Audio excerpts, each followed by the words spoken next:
Excellent.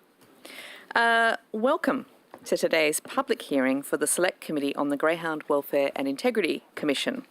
Before I commence, I'd like to acknowledge the Gadigal people who are the traditional custodians of this land. I'd also like to pay respects to the elders past, present and emerging of the Eora Nation and extend that respect to other Aboriginals present. Today we will be hearing from a number of stakeholders from the New South Wales greyhound racing industry, including organisations representing the interests of breeders, owners, trainers and veterinarians, as well as animal welfare associations. While we have many witnesses with us in person, some will be appearing via video conference. I thank everyone for making the time to give evidence to this important inquiry. Before we commence, I'd like to make some brief comments about the procedures for today's hearing. Today's hearing is being broadcast live via the Parliament's website. The transcript of today's hearing will be placed on the committee's website when it becomes available. In accordance with the broadcasting guidelines, media representatives are reminded that they must take responsibility for what they publish about the committee's proceedings. While parliamentary privilege applies to witnesses giving evidence today, it does not apply to what witnesses say outside of their evidence at the hearing. I therefore urge witnesses to be careful about comments you may make to the media or to others after you complete your evidence. Committee hearings are not intended to provide a forum for people to make adverse reflections about others under the protection of parliamentary privilege. In that regard, it is important that witnesses focus on the issues raised by the inquiry terms of reference and avoid naming individuals unnecessarily. All witnesses have a right to procedural fairness according to the Procedural Fairness Resolution adopted by the House in 2018. If witnesses are unable to answer a question today and want more time to respond, they can take a question on notice. Written answers to questions taken on notice are to be provided within 21 days. If witnesses wish to hand up documents, they should do so through the committee staff.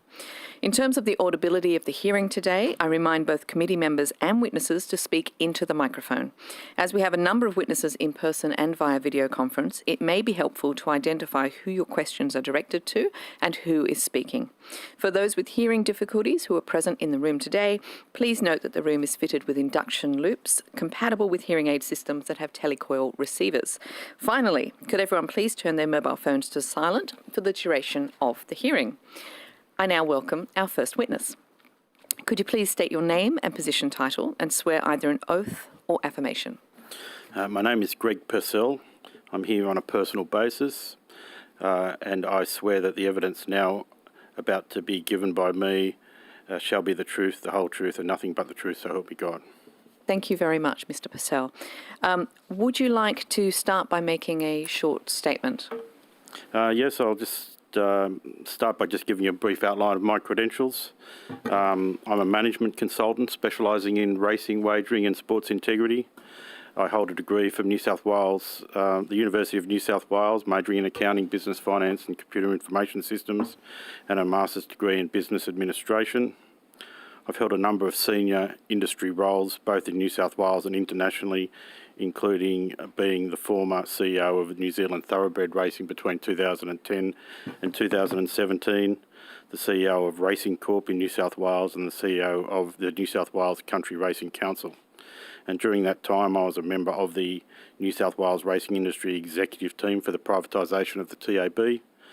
I also represented the three codes of the racing industries in New South Wales in relation to the agreements with Tabcorp and the on-market takeover by Tabcorp and Unitab of Tab Limited, and I've served on a number of international committees including the Asian Racing Executive Committee and also the committees and subcommittees of the International Horse Racing Federation.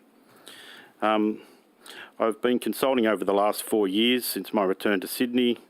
I've provided consulting services to a number of organisations, including the NRL and Rugby Australia, in relation to their wagering integrity agreements, in relation to Racing Queensland for their wagering animal welfare policies, in relation to the Canberra Racing Club, in relation to their funding submissions, a number of corporate bookmakers in relation to acquisition, ownership, transfer, operational integration and international expansion into the US market. And I've also consulted over the last 3 years to the GBOTA, to GWIC and to GR New South Wales on a small number of matters. I've maintained a long-term interest in greyhound racing in New South Wales over many years, And on the 29th of January 2021, I provided a short 4-page submission to the inquiry, and I'm happy to sort of very much go over briefly the key points of that submission and then take any questions if that's what you'd like, Chair. Thank you very much. I will just start the questionings by asking you, as you say, your submission was dated from January this year. Yes. Quite a bit of time has passed, unfortunately, since we were able to have this hearing versus when you put your submission in. You make a number of statements about the funding arrangements between GWIC, GRSW and the government. Obviously, that has changed now with the recent funding changes announced by the government. How does that impact on your submission? Does it go far enough? Yeah, I think it's so it sort of is consistent with the submissions I'm making, and my submissions would be to actually take it a little bit farther, but it's very much in the direction of the submissions. Could you explain that for the committee?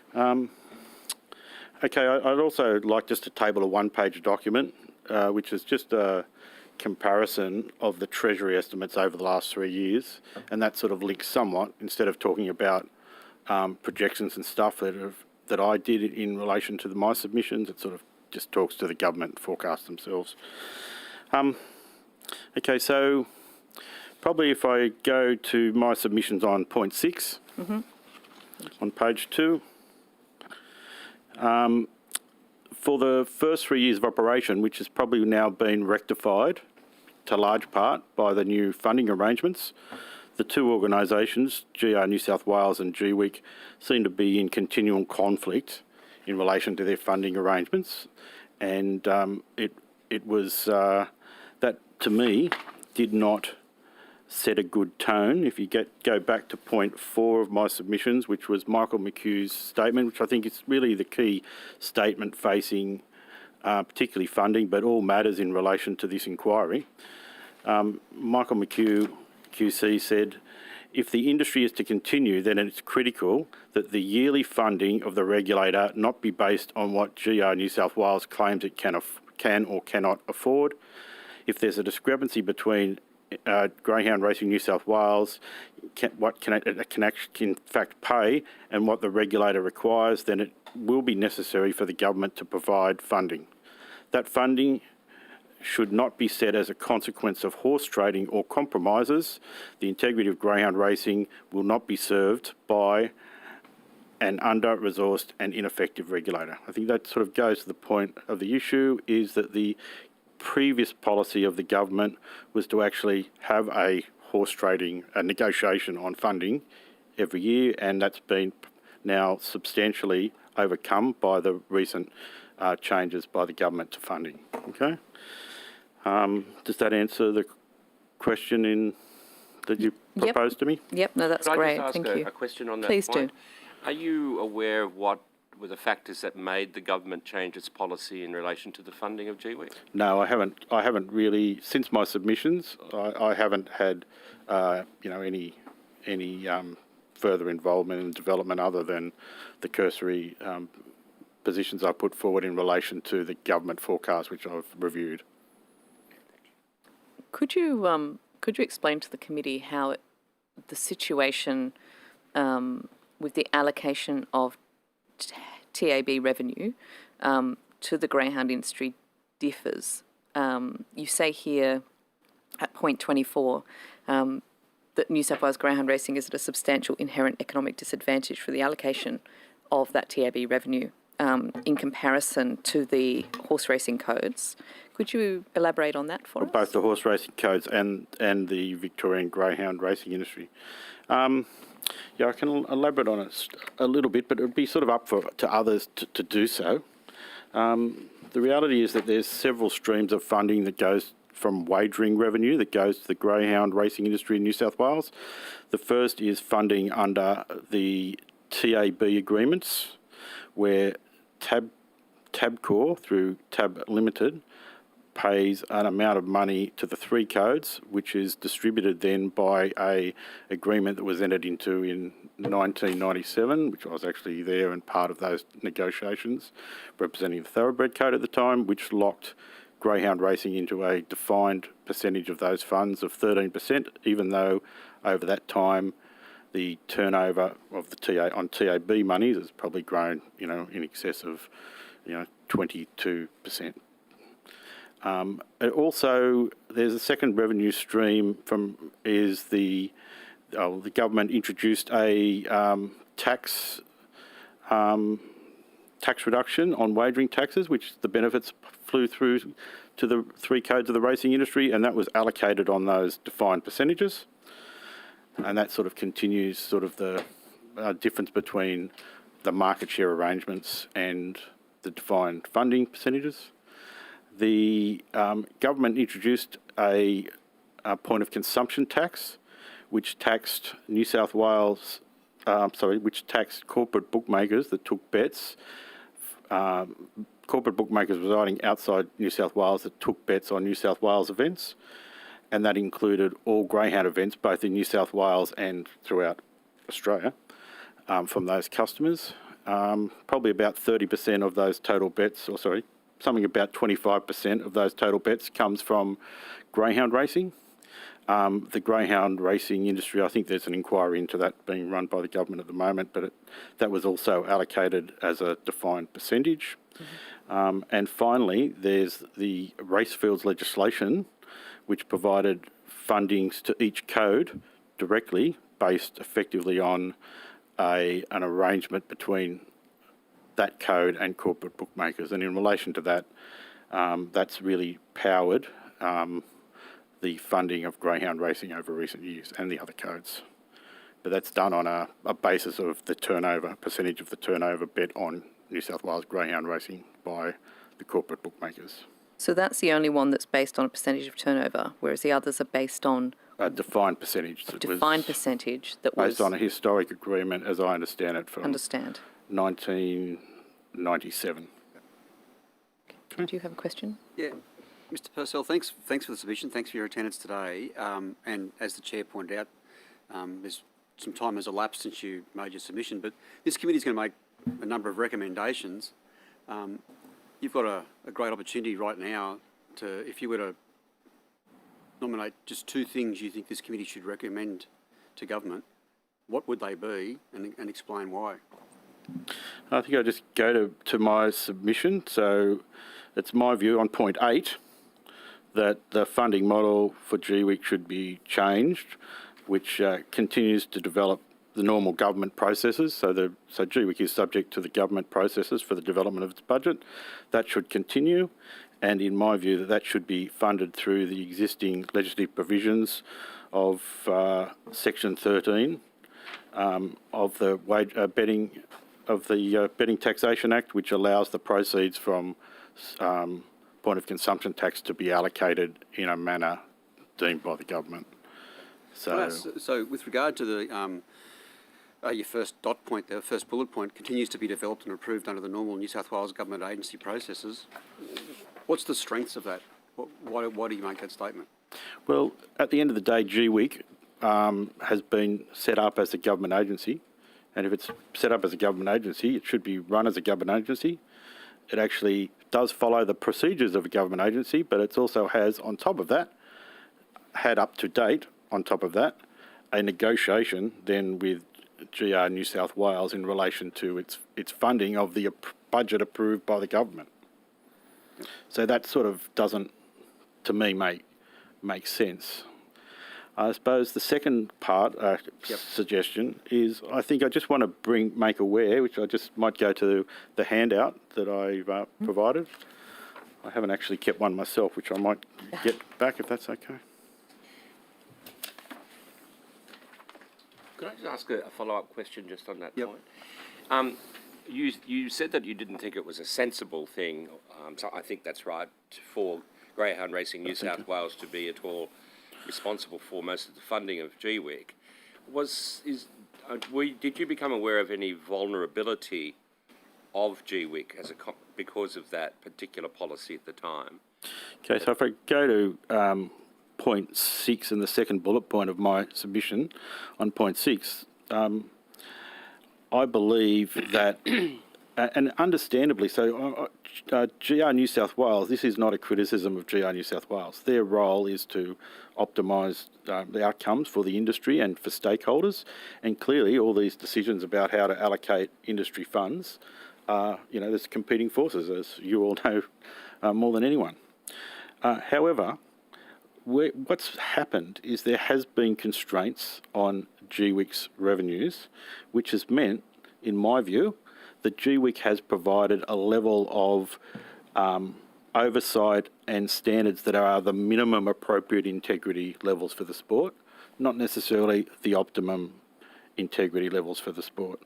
And if there are critics, and it's sort of, in my view, as I've said later in my submissions, it's too early in my view for the supporters or the critics of GWIC to form a view of whether it's been successful or not. Time's sort of probably coming in the next 12 months or so to do that.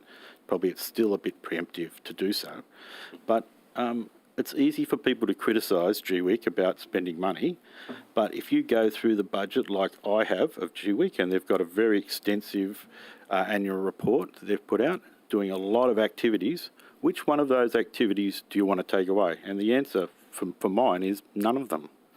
And there are areas where I would like to have seen expansion if I was on the committee, on the commission, in relation to sort of drug testing, both on race and off race drug testing, and the development, like they're doing in all the other sports, and which they may well be doing at GWIC, of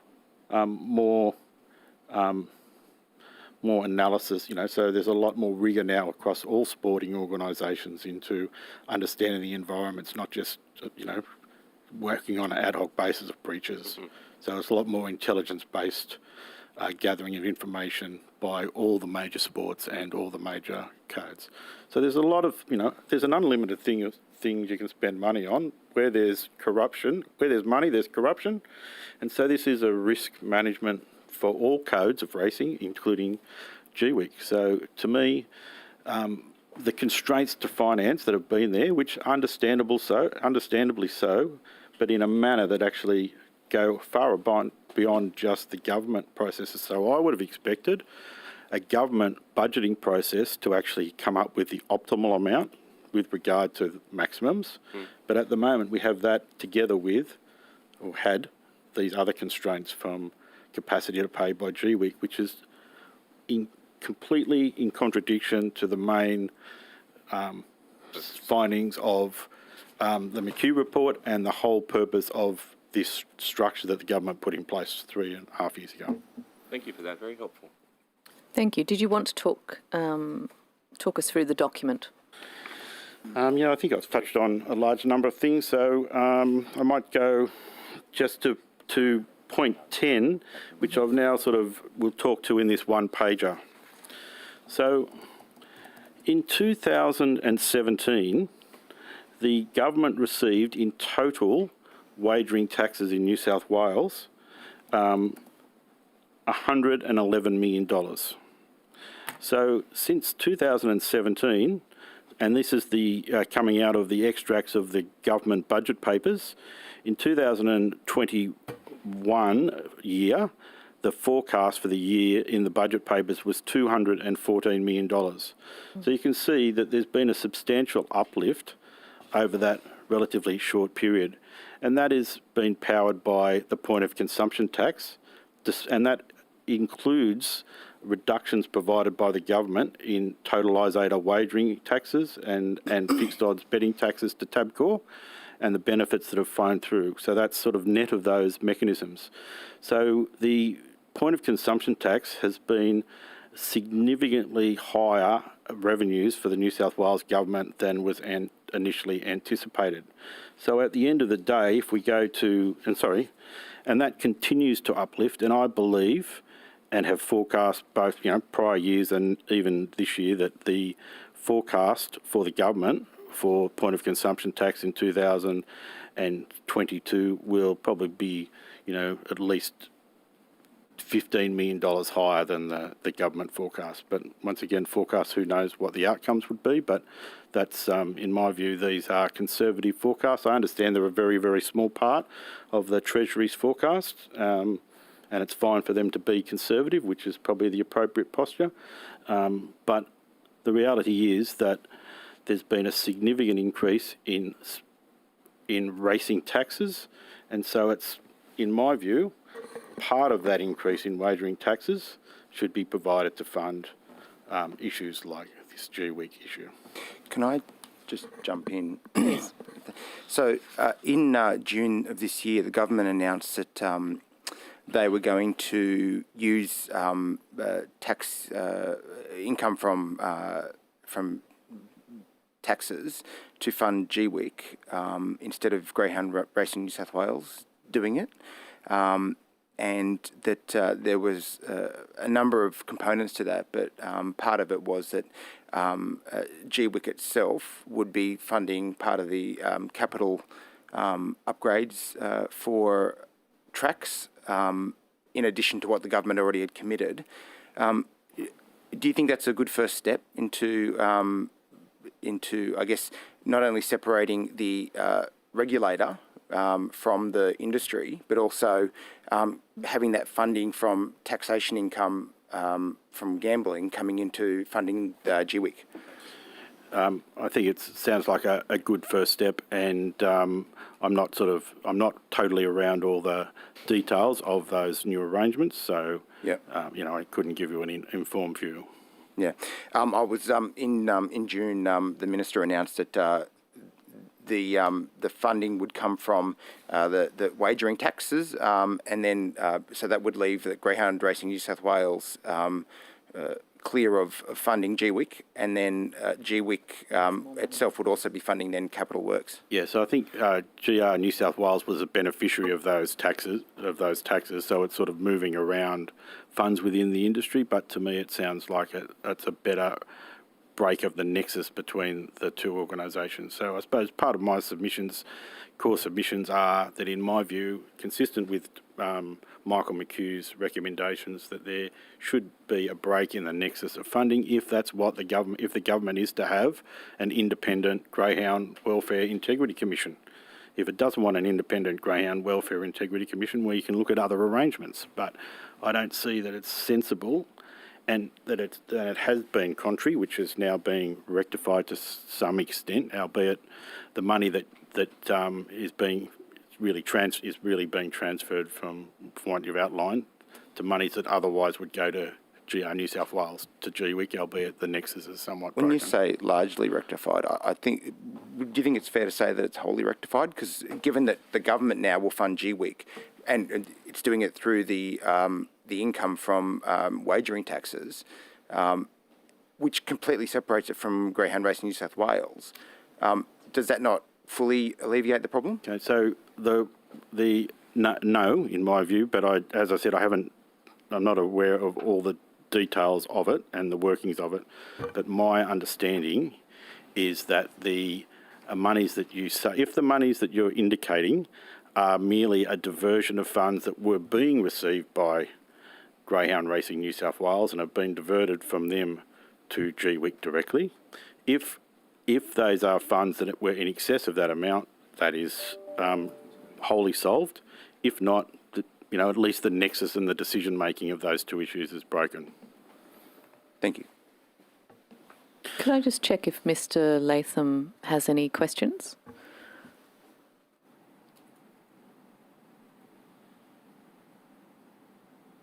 I've got a couple, if you don't. Sorry, I will go. Yeah, thank you, Chair. Mr. Purcell, you made an assertion that you believe GWIC could be funded with unallocated funds in identified effectively underestimation of gaming revenue in New South Wales. There your points 13 and 14. Have you been able to have a look at the Greyhound Racing New South Wales submission to this inquiry, which was quite critical of GWIC and identified a range of areas where there's been overspending? So how do you support your assertion, and what is it about the Greyhound Racing New South Wales submission that you disagree with? Okay, so I have not gone through in detail the Greyhound Racing submissions, GR New South Wales submissions. That's the first comment. The next comment is, what I have done though, is I have personally gone through in the prior financial year the activities of GWIC detailed in their annual report, which is very comprehensive, and there are none of those activities that I would not recommend take place. And in fact, if I was the CEO or a commissioner of GWIC, there would be some additional activities that I would like to put into place. So, I haven't got a view on the Greyhound Racing New South Wales submissions, other to say that it's, I don't see that any activities that they're currently undertaking should be discontinued. Are you aware of an inquiry they've commissioned from a former Judge Wayne Whalen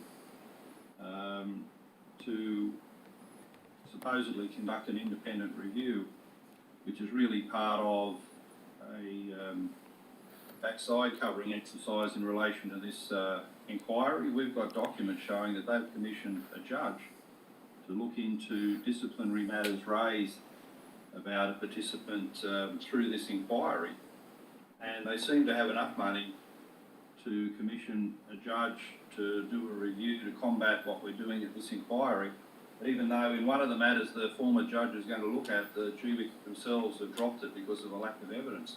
Doesn't that indicate an organisation that's so amply funded that they can go to the trouble of throwing money at a former judge and try and combat what we do at this inquiry? Okay, so to answer your first question, no, I am not aware at all of any of the internal workings of the Commission in the last 12 months, which includes any commissioning of any reports by anybody. That's the first thing. The second issue is, what I have seen, and I have had some involvement doing some work for GWIC, as I have for the other Greyhound codes, is I've seen a hard-working, diligent commissioners and staff, which, to me, with a high degree of aptitude and a high work ethic, one that surprised me, and I was, pleasantly surprised. But that existed not just in GWIC, but also in the GBOTA and also in GR New South Wales. So I think the code itself has made a lot of strides over the last few years. It's gone in the right direction, and everybody's working hard. And to me, I'm not in a position to make political judgments on the matters that you raise. Just finally, can I ask, Mr. Purcell, do you support now that GWIC's funded from the New South Wales Treasury, that they'll be subject to the normal efficiency dividend arrangements that other agencies are subjected to as part of New South Wales budgeting? Answer is I would have expected, if the New South Wales government established a Greyhound Welfare Integrity Commission, that they would be subject to all the normal New South Wales government regulatory processes, and they'd be fully compliant to that, including any of the issues that you just raised. We've only got a couple of minutes left, so I will go to Ms. Husos. Thanks very much, Mr. Purcell, for your time. I think most of my questions have already been asked by other members, but I really do appreciate your time and your expertise. I think that's been quite valuable for us today. Perhaps if you could provide for us on notice, if you just these new arrangements. I understand that this is a pretty significant change and you might not be across the finer details, but I think someone with your experience in the industry, it might be useful if on reflection you could provide us with any further thoughts you have about this latest government announcement. Yeah, that's fine. That would be really helpful. And then I had a slightly unrelated question, which hasn't been asked, which is you talked about in your submission that Victoria does rehoming much better than New South Wales. What is it that makes them do it better? Is there anything that we can learn from that experience? Okay, so what I said in my submissions was that despite improvement, that the performance outcomes of Victorian gap processes are higher and outperforming New South Wales. So I actually haven't done any analysis into why that's the case, but I sort of did review the 2021 annual reports of Greyhound Racing Victoria and GR New South Wales, and in New South Wales, on page 20 of the GR New South Wales annual report, it showed that 741 greyhounds were rehomed under the GAP program, which is, upward trajectory, together with other associated programs, which make the number higher than that, and compared to 951 in Victoria. So there is still a circa 18%, 15 to 20% outperformance by Victoria, and I think it would be good for someone to actually understand be able to answer the question that you have put forward, and I haven't done a review of that. I understand that. Thanks very much, Mr. Purcell. Unfortunately, that is all we have time for. Thank you so much for attending this hearing today, Mr. Purcell. The committee has resolved that answers to questions taken on notice be returned within 21 days, but the Secretariat will contact you in relation to the questions that you have taken on notice. Fine. Thank you very much. Thank you, committee. Thanks for your interest. Thank you. Thank you.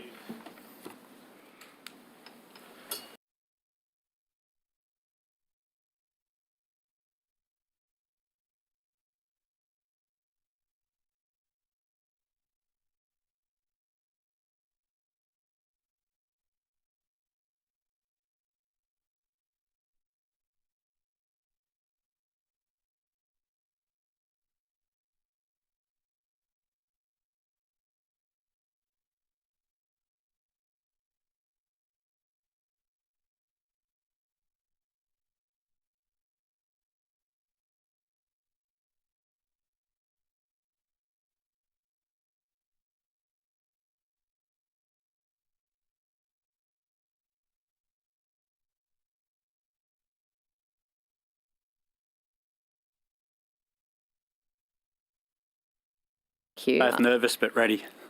Very good. I now welcome our next witnesses. Could each witness, starting from my left with you, Mr. Noyce, start by stating your name and position, and then swear either an oath or an affirmation? Okay. Stephen Noyce, General Manager of the New South Wales Greyhound Breeders, Owners and Trainers Association. I swear that the evidence now about to be given by me shall be the truth, the whole truth, and nothing but the truth. So help me God. Thank you. And Ms. Harper. Christy Lee Harper. I'm the Membership and Advocacy Manager at the New South Wales Greyhound Breeders, Owners and Trainers Association. I solemnly, sincerely and truly declare and affirm that the evidence now about to be given by me shall be the truth, the whole truth, and nothing but the truth. Thank you very much. Would you like to commence by making a brief opening statement? I'm going to let the clever Christy talk a little bit about the GBOTA and the wonderful role she plays within our organisation. Thank you. So I just wanted to introduce you to the GBOTA. Apart from running racetracks, the GBOTA acts and operates as an advocacy body for our participants across New South Wales. In my role as the Membership and Advocacy Manager, I advocate and progress concerns and issues for participants, and we operate in a consultative role with GWIC and with other bodies, the commercial body Greyhound Racing New South Wales, to progress participants' concerns across the industry. At the GBOTA, we're committed to the values of, improving greyhound welfare, but also improving participant welfare. Thanks, Christy. It's now 12 months since we lodged our original submission, and we're all aware of the reasons for that time frame.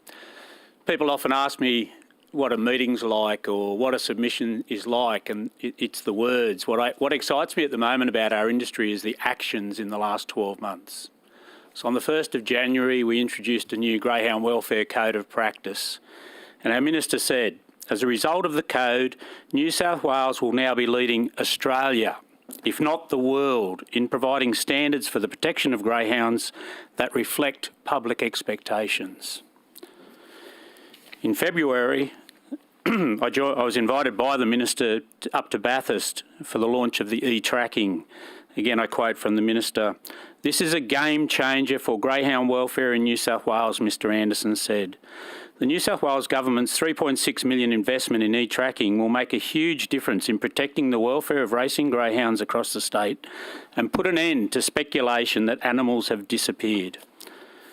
And one I just heard Mark Latham talk about, and probably the key to our one of the keys to our submissions to both the review of the statutory review of the Greyhound Act 2017, but also in our submission to the Select Committee, was the new funding model. And again, to quote from the Minister's press release, the New South Wales Government has taken a monumental step towards securing the long-term future of greyhound racing in New South Wales, announcing $25 million in additional infrastructure funding and a new funding model that will see the regulator fully funded by the New South Wales Government.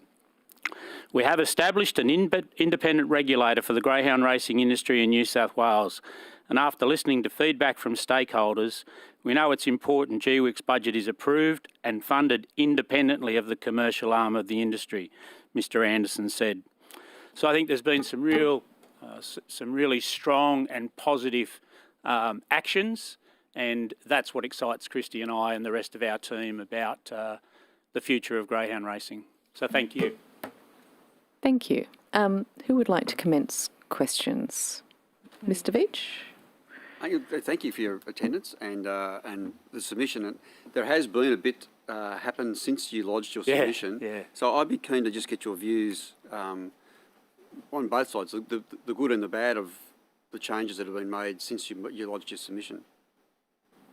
Yep, good point. I guess as an old person at 65, my experience in life, the greyhound industry, we're all aware of what happened in 2016. I tend to think the pendulum goes too far.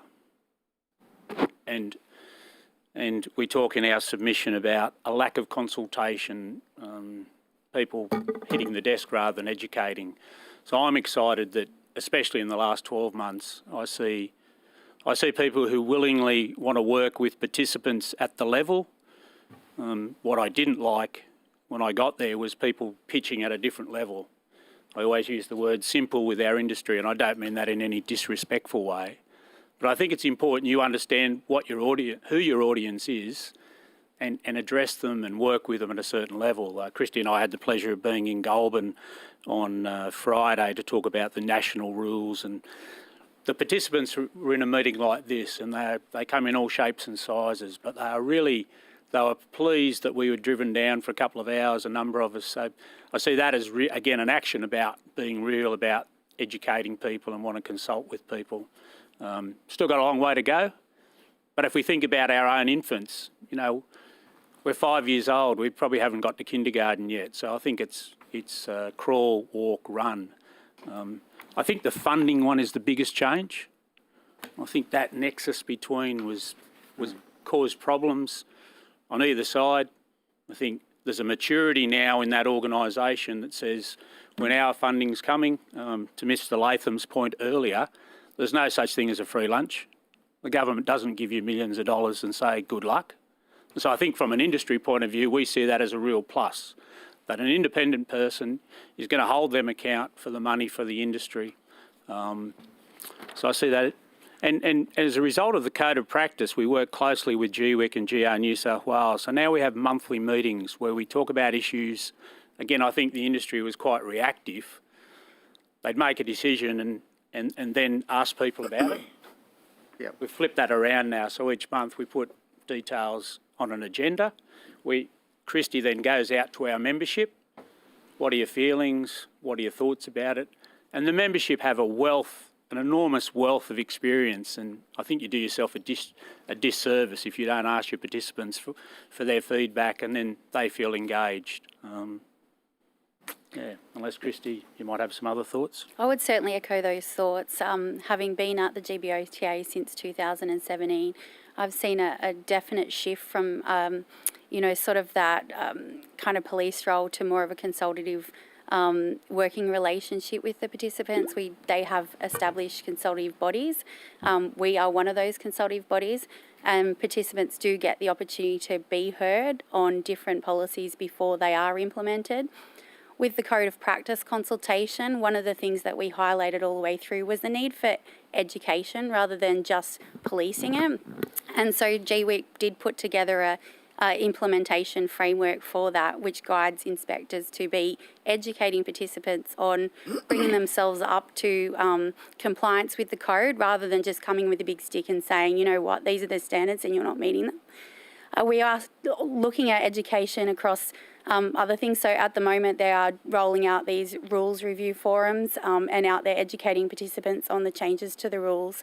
We've seen them work with us on even some of the commercial things regarding the industry, like recently responding to the industry's request to have younger people enter the industry with the introduction of associate attendants, which allow 16 to 18-year-olds to work with us at the tracks, and for greyhounds to be boxed by 14-year-olds. These are things that we were consistently asking for over the last 3 years, but we've seen them come to fruition in the last 12 months, and they're really important. It does show that there is a change, a shift, and that people are listening to us, which we enjoy. Can I, it's just an observation, I was just having a conversation with my colleague, Courtney Hughes, but the Select Committee, in a way, has been running for a while now, but what it's done, it's sort of created a parliamentary oversight arrangement of the industry. Do you see that there may well be, and I haven't thought this through completely, so you know, I'm just testing this with people. But do you think there may be an ongoing role for a parliamentary oversight type committee for the industry? I think now in my mind, we've now got a clear mandate with clear funding, and it's up to us to act responsibly in 2022 and beyond to show people that we're mature and professional enough to run our own business. That's a personal and professional view I have, and I've run a number of sporting organisations. I think it's imperative that you control your own destiny. So probably like you, that's just off the top of my head. Yeah, and I'll pose the question as well in light of the funding changes, where there's now, you know, taxpayers' funds going into the organisations to create that independence that people were after. But with that comes responsibilities to the taxpayers, and so that's 100%. I agree. As I said earlier, there's no such thing as a free lunch. But I think, that engagement I see as very specific. Well, I think the responsibility, and you know, I've got a copy of the GWIC recently published strategic plan, and I'm aware of the Greyhound Racing New South Wales strategic plan. I'm sure if the committee look at those and see the ownership taken by the industry in the high standards of, you know, Christy and I talk all the time. Last Saturday night, our number one priority was if 75 greyhounds came to Wentworth Park, 75 greyhounds had to go home. And so I think if we can create our own accountability that's transparent and sets really high standards, we'll always be a partner with the government. But I think we should, in the first instance, be able to control our own destiny. But again, to Mark's question, you know, have Treasury asking all the right questions. I think that's just proper governance in 2020, 21, 22, 23. Thank you. I'll hand over to Mr. Fang. Thank you. And thank you very much for, one, making your submission, but two, coming in and making your appearance today. And there's no need to be nervous, like you were saying before. We've heard some differing testimony throughout this inquiry.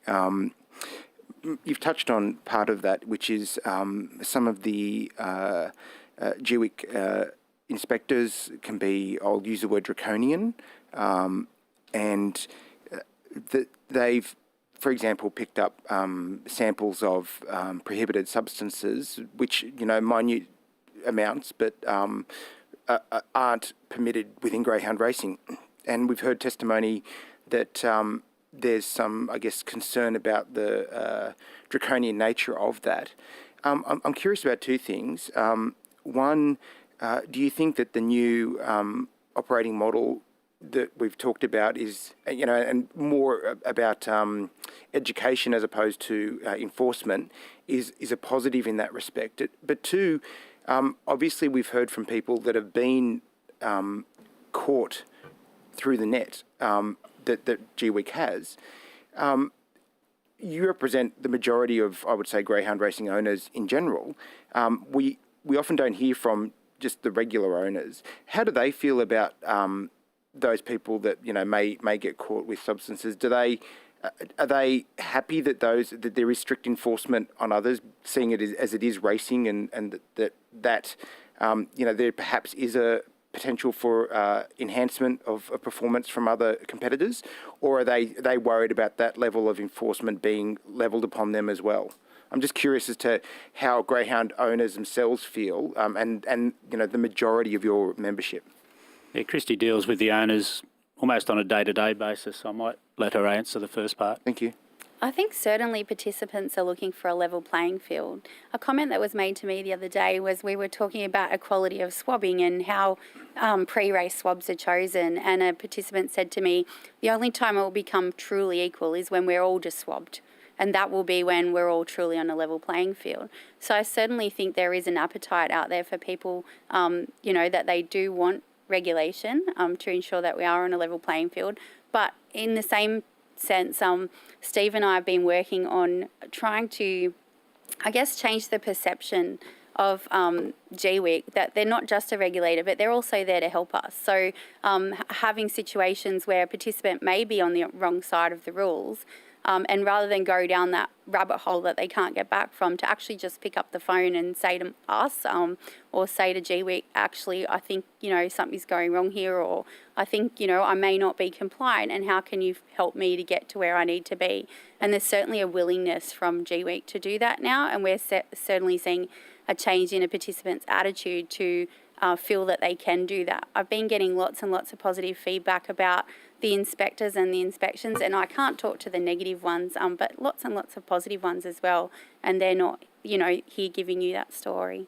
And that's what I think I'm looking for, is that sort of broader picture, because obviously those people that have felt that it's not been a respectful representative relationship between GWIC and themselves have obviously made submissions, but whether there is a silent majority or whether there is actually a group of participants that do feel like it's actually a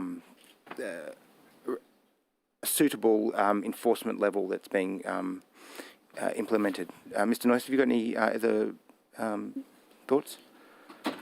Again, at my age, I've worked out in life about 96% of people are really good people. And so my observation early on, we were worried too much about the 4%. And then I think you get the tilt wrong again, that we're going out with this sort of stuff. Or as I say, if 96% of people. The other thing that the inspectors have cameras, and people get scared about that. But that provides protection for everyone. Yeah.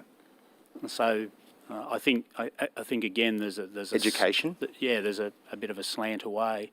To Christy's point, everyone in life wants to have a fair go, and if you think people are, and what was really important, and again I've said to Christy, the last 2 times we've done these meetings, we've going to tracks. It's like everyone. You'd rather, again I'm old. Zoom has a place, but we drove down to Goulburn. So Razzle are the people who do all the swabs. And it's fascinating to see the number, and people are worried about the transfer of cocaine being a horrible scourge on our lives at the moment, and greyhounds. But out of 33,000 tests, there are only 2 positives to cocaine. So and I think that's the other thing, Christy, and as Mark's aware, I have a background in professional sport. I think we need to do more education for the athlete. When drug testing first came on, all the footballers had rocked down to the chemist for the flu, get Sudafed, which has pseudoephedrine in it, so then they go positive to the ASADA testing. Yep. So now they've got a list of supplements that they can use. I mean, high class quality performance is about getting the best out and doing the right thing. But as I say, I just think the culture was all skewed towards the 4% when it started, rather than the 96% of good people. My last question, you've spoken about the pendulum. You've said, it was one way, then it's gone the other. Yep. Now with the points that you've read out in the opening statement, where do you see that pendulum? 7:30, down in that sort of range. A little bit of work to do, but we're getting there. Yeah. And I think, no one. I don't know there's a business where everyone says we're perfect. And so I think There's still room for improvement. Your politics people will often say that, but I can give you an example. Obviously, a participant who we've worked closely with over the last 2 years had every reason, went through probably one of the worst experiences that you could possibly go through with the regulator, but rang me the other day to say that he'd had an inspection and he was thrilled. You know, he has a dog that was barking a lot, and the inspector had taken him through some solutions for that. The inspector had talked to him about some solutions for his whelping box, and then he'd had to contact the call centre at GWIC to get some dogs transferred around, and one of the lovely girls there had been fantastic with him over a 3-day period. And so he'd gone from, you know, this really negative mindset to a really positive mindset over the course of 2 years. thank you.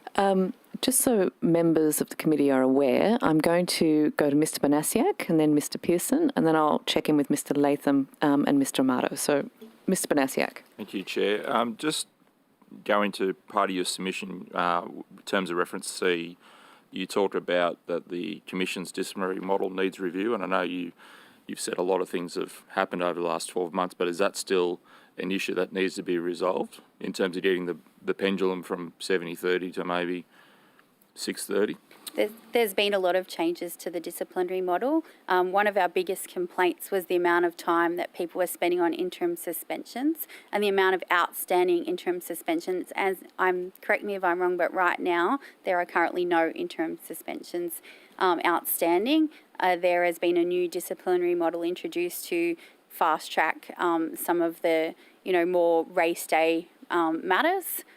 So they're handled by stewards. And I know that there is quite a lot of work being done by the new Chief Steward, Wade Birch, to bring in a regional model of disciplinary, and we're consulting about that at the moment in our monthly consultation meetings. Okay. But Mr Noyce, I know you spoke about how people need to sort of, when they're talking to the industry, talk at their level, and I pick up in the submission that perhaps the Commission wasn't really doing that. It was, the model was highly legalistic. Yeah. Has that attitude changed? You know, when the Commission is dealing with the participants, is it pitched at an appropriate level, or is there still that highly legalistic approach to appeals and disciplinary decisions?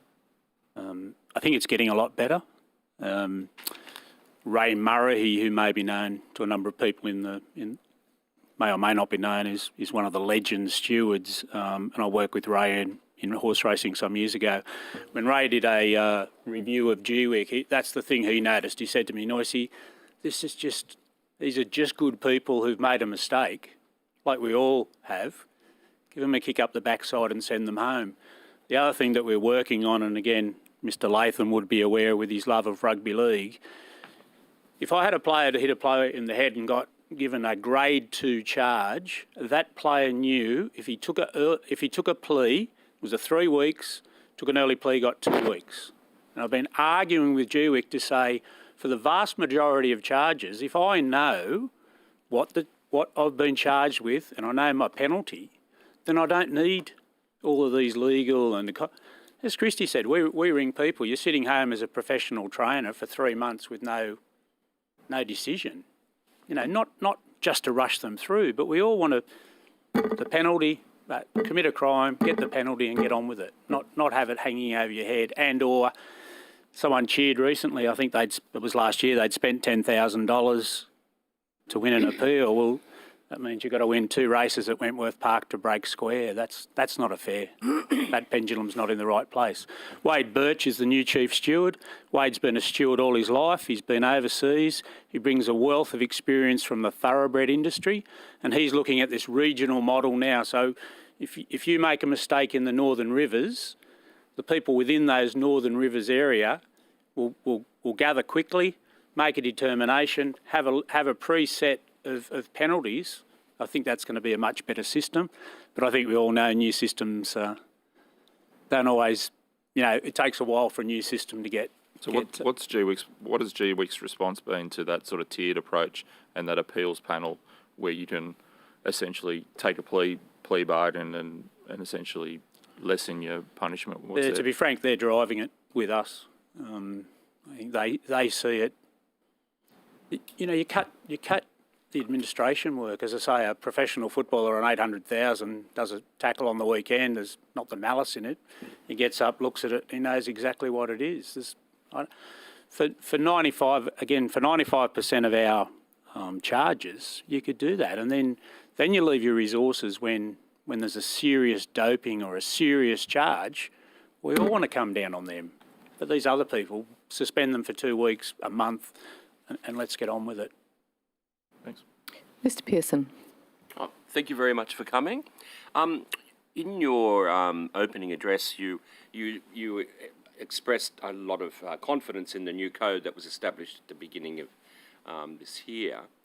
Are you satisfied that every greyhound, unless it has to be euthanized for welfare reasons, otherwise it'd be an act of aggravated cruelty, are you satisfied that every greyhound in the industry will be rehomed appropriately on a couch? Do you like our cradle to couch? Yeah, so that's my question. Yeah. Do you believe that, are you satisfied that every greyhound in New South Wales will end up traceable and will know where it is? So e-tracking is the best thing we've done. Seems to me we used to stand up somewhere and say, we think we had 10,000 greyhounds and now we know where 8,000 of them are.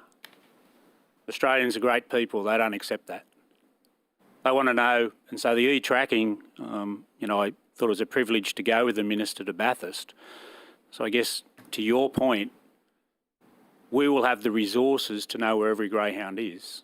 And so then, when I talked about accountability before, we will be accountable to the community, and we hope there are not the euthanasias that you talked about.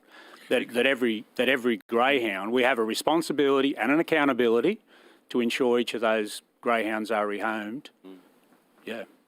So how did you assimilate, or how do you connect that being upheld when there was a change to the code within the old code that originally was set in place by GWIC, where all greyhounds had to be traceable all their life, yet it became possible for a greyhound owner or greyhound owner to actually sell or give the greyhound to a person who is not in the greyhound industry. And then that greyhound is no longer under the watch of that particular tracking mechanism. And in fact, under the Companion Animals Act, which is where that greyhound has moved to, by being given or sold to a person who doesn't have anything to do with greyhound racing, that dog can be killed, and we wouldn't know. I think that's certainly a negative mind frame to take. And as a participant myself, and having had dogs a long time, I feel very strongly that I want to know where my dog goes, even if I rehome it to somebody outside of industry. And in fact, I'm probably more concerned with knowing where it is and how it's being treated if it's rehomed outside of industry, because the code of practice is not able to be applied to those outside of the industry. That would be fantastic if it was included in the Companion Animals Act, so that we would know that our retired greyhounds, no matter where they are, got the same standards of welfare. But that was the case before this new code came into place, which changed that. No. So the 5% of people that you're concerned about in the industry, that you believe resources need to be put in to get them right, they might be the people who just sell that dog to a friend and we don't know where it is, which is against that principle which was in place, which gave assurances to the community, because as you know, in 2016, and then the McHugh report, the two major issues was live baiting and the ghost greyhounds. And yet this change has made that capacity weaker for the community to be assured we know where they all are. Are you comfortable? I think it's interesting. I heard Mr. Purcell saying earlier about the comparison to Victoria. One of the simple observations I make is that in Victoria they use many, many, many more people outside the racing industry to help with the rehoming obligation we have. So I think. But the tracking is the key, isn't it? Yeah, no, I accept that. Yeah. So I think to Christy's point, and again, I'm not going to come in here and. I think the e-tracking has really put the accountability back on us. As I said, I wanted to make an honest comment that I thought we lacked before without the data. Now you can find out exactly to the one Until you sell it to somebody who's not in the industry. Sure, but That's as long, why but then my it falls question. under the Companion Act, doesn't it? Yes, but under the Companion Animals Act, there's no obligation for my dog to be tracked Okay. by the community or the regulator until Perhaps the if- end of its life. Perhaps So if I that's could just- take that on question, Yeah, And and perhaps... happy to. Yeah, I think the question really is, given that at the moment GWEC has no oversight of dogs that are outside of the industry, would you support a legislative fix that would give GWEC oversight of greyhounds that have been moved on to the Companion Animals Register? I remember going through the code of practice and all the little asterisks that referred to retired greyhounds late one night. And it's important because, you know, it's easy for us to do the pictures of cradle to couch, but I think it is important that we live that. And I've seen some beautiful examples of the joy that retired racers bring to people. So you But, would yeah, you would support that legislative fix? I take the question on notice and we'll certainly come back within the 21 days. Thank you. Thank you, that was very helpful. Cheers. Mr. Latham, did you have a question? Yeah, thanks, Chair. Thanks, Steve and Christy. For this inquiry, there's been a fair number of GBOTA members who've come and provided evidence of GWEC being vindictive, arrogant, over-policing. When they go to GBOTA with similar complaints, what's the process by which you, in representing their interests, try to get the matters resolved, and what sort of success rate would you have with GWEC? I think, Mark, human behaviour says people who get caught doing something generally don't have a positive word to say, excuse the pun. But I think we're building up a reputation, if I can answer it in a different way. I had a call from GWEC last week, so I rang a gentleman on the Northern Rivers who'd been charged with a matter where he hit a worker at casino at the track. Sorry, at a track. He was about to be thrown out of his house. He had no money, and there was one other situation. So we sent him $200 to get some kibble for the dogs to make sure that they were okay. We organised some representation he also had to go to court for the police matter for striking someone. So we're working with people like that. We've worked with 2 disqualified people recently, and we funded their actual submissions to GWEC because we felt really strongly that they'd been that the penalties didn't fit the crime. We take phone calls at any hour of the night because people are upset, they're concerned. It was taking a long time to reach conclusions. Overall, Mark, I'd say we're heading in the right direction of working with human beings and then taking our concerns to GWEC as best we can to get the best outcomes for everyone. Right. What sort of success rate do you think you would have in talking to GWEC about these matters? And not just people who you've described and people who've been caught, but those who are innocent. Yep. So there used to be a charges list at GWEC. And so if I was charged with jaywalking or murder, I was put on the same list. So that was grossly unfair. So the last month, GWEC have agreed to eliminate that. So that's very much a step in the right direction. Christy spoke about the interim suspensions that were on there for up to 18 months. So there are currently no interim suspensions that GWEC have. So they've dealt with every issue. Is everyone happy with the outcomes? They may not be, but at least a decision's been made and you know where you stand. We're not perfect, Mark. Human beings aren't perfect. Greyhound trainers aren't perfect. We get cranky at times, but I think it's sitting down with people, being genuine about the empathy we give to them. But sometimes I say to Christy, if you don't break the rules, you don't get in trouble in life. And so there needs to be that balance there. So I hope that helps answer your question, Mr. Latham. And in terms of your own policies, does GBOTA support the power of these GWEC inspectors with cameras, as you mentioned earlier on, to walk onto people's properties unannounced without a warrant? My understanding, the unannounced is very unusual.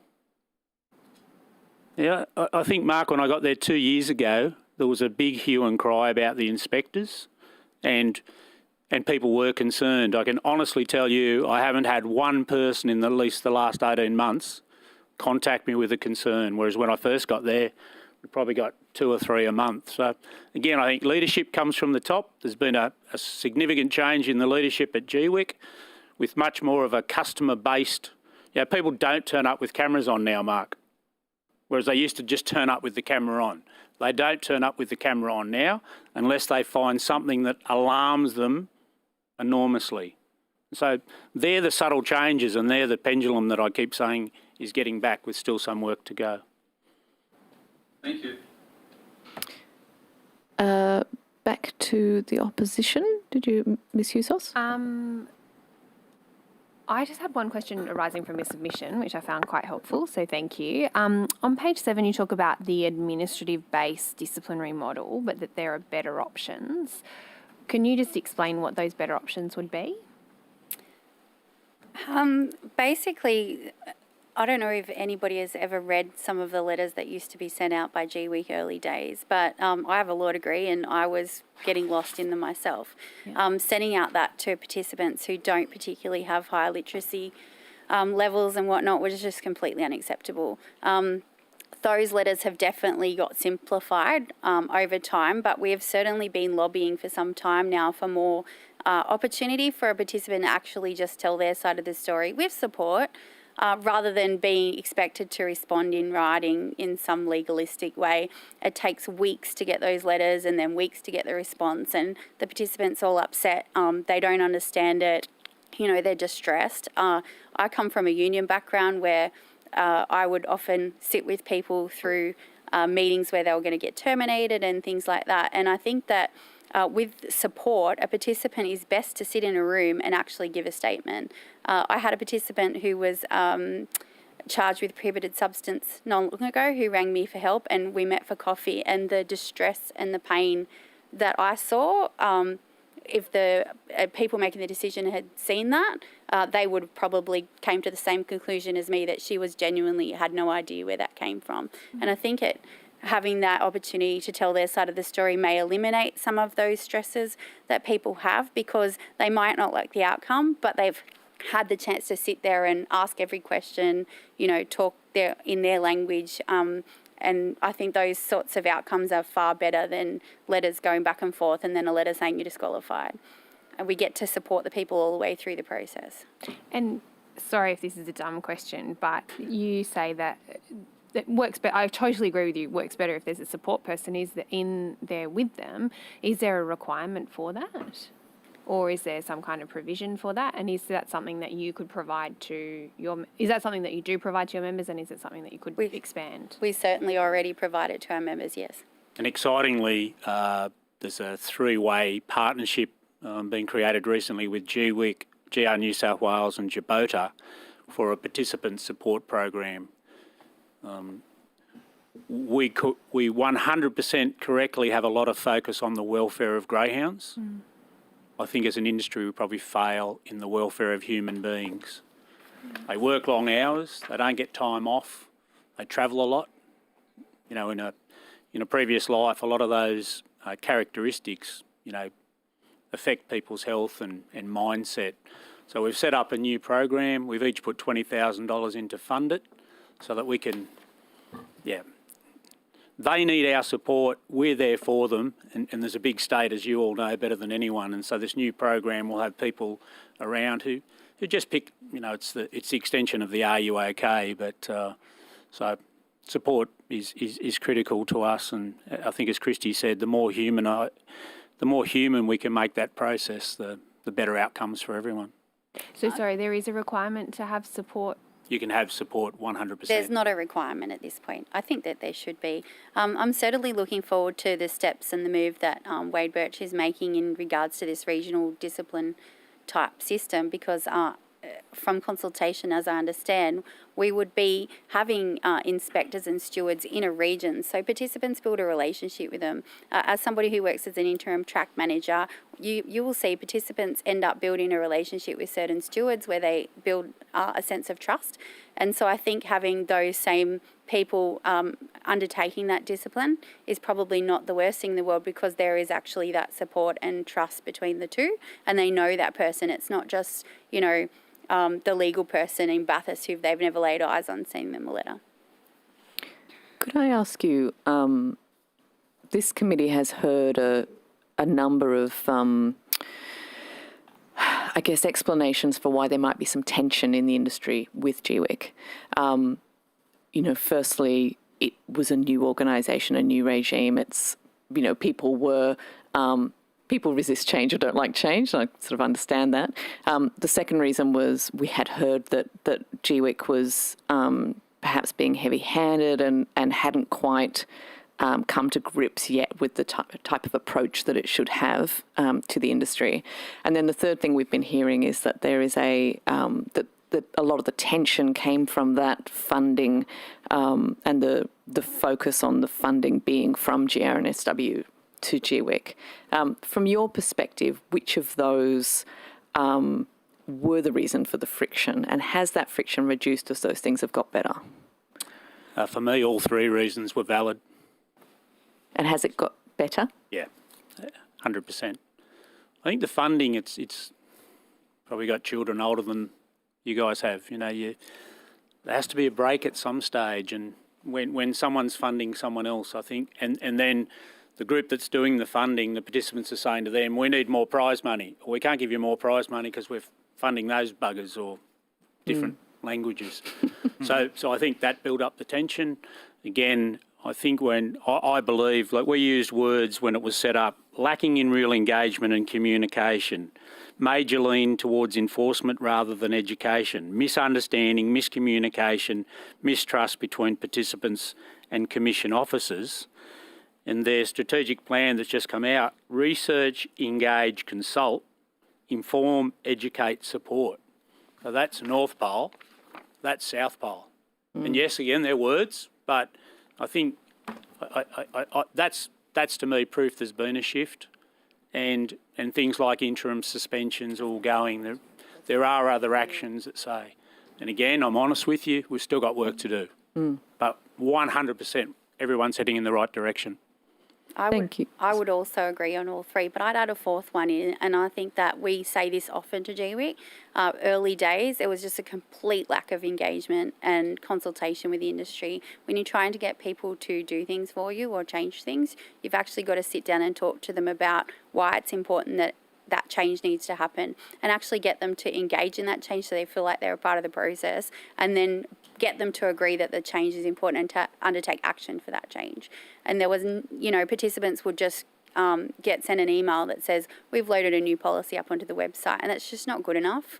We're certainly seeing that change in the consultation and listening to people now, but it's taken a while. So that's got better as well over time. I will just check in with Mr. Amato online. Thank you very much, Chair. Mr. Lois and Ms. Harper, how many active participants are members of your organisation?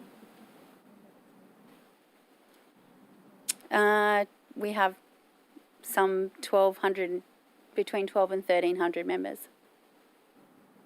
Okay, and how many participants would you say are there in the industry more broadly and may not be members? I would have to refer to the GWIC annual report for the answer to that one.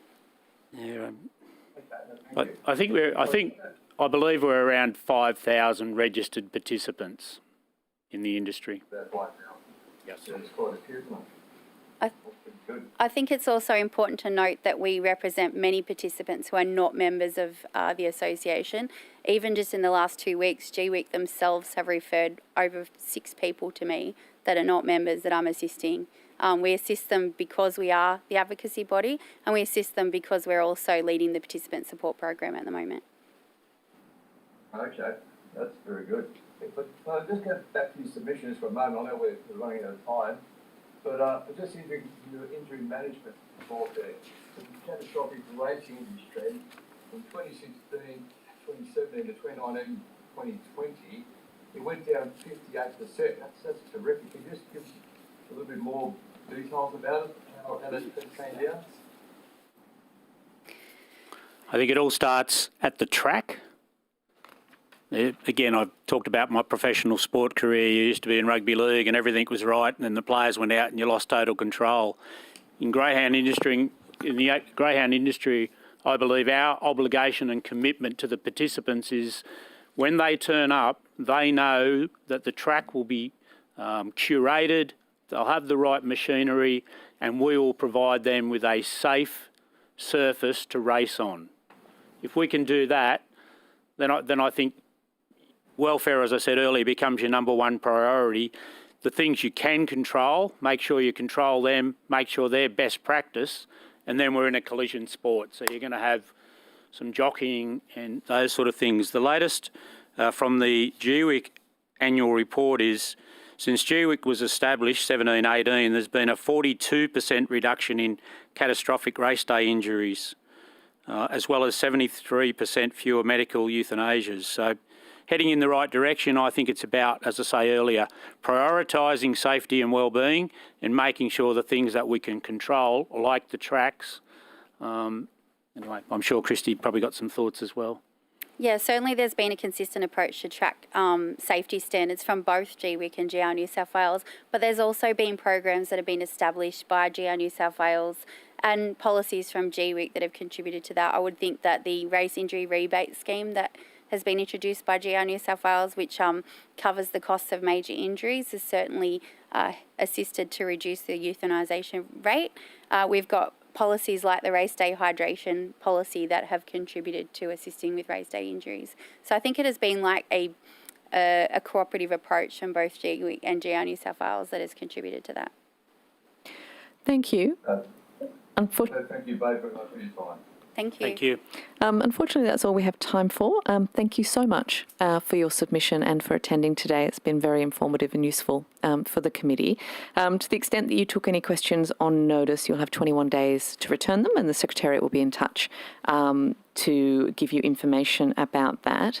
The committee will now take a 15-minute break, but for members' benefit, we do need to have a very short deliberative before we have that break. So once we go off air. Thank you very much. We'll be back at 11:30. Thank you again. We really appreciate it. And, Thank you and again, so much. I hope you gleaned our excitement and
We will recommence, and I welcome our next two witnesses.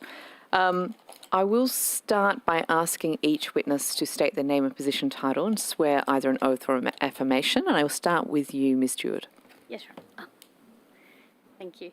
I solemnly, sincerely and truly declare and affirm that the evidence now about to be given by me shall be the truth, the whole truth and nothing but the truth. Thank you. If you could state your name and position title as well. Catherine Jurd, JURD, General Counsel, RSPCA, New South Wales. Great. And if you could turn the microphone just slightly towards you. There we go. That's fantastic. Thank you. And then online we have Dr. Ferguson. If you could please state your name and title and then either swear the oath or the affirmation. My name is Ray Ferguson. I'm Scientific Officer for the Australian Veterinary Association for Special Interest Group of the AVA. My affirmation is I solemnly, sincerely and truly declare and affirm that the evidence now about to be given by me shall be the truth, the whole truth, and nothing but the truth. Thank you. Would you like to commence by making a short opening statement? I'll start with you first, Ms. Stewart. Thank you. Perhaps just prior to that, if I could just convey my condolences in respect of the passing of Mr. Anderson from the Coalition for the Protection of Greyhounds. I know they're appearing after me. Just personally and from the RSPCA, I'd like to convey my condolences in respect of that. Thank you. If I could ask you to pull the microphone just ever so slightly towards you. Sorry, there we go. The RSPCA has operated continuously in New South Wales for 147 years. Our inspectors have enforced the Prevention of Cruelty to Animals Act, or its predecessor, for over 90 years. And as a result of that history, we are pleased to be able to offer insights from the perspective of an animal welfare charity that also has statutory obligations to enforce animal cruelty laws in New South Wales. I don't propose in this opening to summarise our submission, although I will note that the impact of COVID in delaying hearings has meant it is now exactly 12 months old. I do think it's important, however, that I clarify where we started from in preparing it. That is, where the terms of reference ask for an assessment of the regulatory impost on industry participants, we start by acknowledging that as sentient beings, greyhounds have intrinsic moral value. They are deserving of protection from harm. That assessment also cannot deny recent historical reality that the industry has been categorically found to have failed greyhounds and publicly acceptable standards of animal welfare. It is not the point of our submission to relitigate those concerns, but they are the relevant context in which GWIC now finds itself operating. I have been the RSPCA New South Wales nominee on the Animal Welfare Committee since June 2018.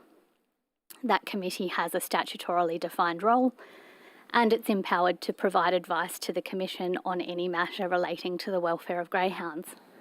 A major task for the committee was the preparation and review of the Greyhound Industry Code of Practice. That code took many hundreds of hours of preparation. My diary records some 32 meetings over 3 years and countless hours preparing for and participating in meetings, reviewing and providing comments on various draft iterations of the code and policy documents. Section 35 of the code, Section 35 of the Act requires the code to include certain elements, including standards for keeping, treating, handling and care of greyhounds, the facilities where they are kept, trialled, trained, raced and the procedures for such. The code, therefore, has a lot to achieve in its 20 pages. If I can come very briefly to the terms of reference, particularly A, the policies, procedures, mechanisms and overarching principles of the Commission in relation to participants. The EMA Reform Panel recommended separating the commercial from the regulatory function, and the RSPCA considers that the evidentiary basis for that separation is robust. Prescriptive rules and standards are appropriate where government intends to achieve socially acceptable outcomes. For example, building codes can determine how far apart nails have to be spaced, because the public expects scientific, specific, detailed standards. And the same is true for greyhound racing. particularly in respect of participants who profit from and are responsible for the care of greyhounds. Term of reference B. Section 80 of the Act is the offence creating provision. The offences listed within that section consist of regulatory type offences, and they have fine-only maximum penalties. The other offence creation provision operates via Section 39 of the Act and provides for certain provisions from the Code to be called up and prosecuted as if they were offences contrary to the Act.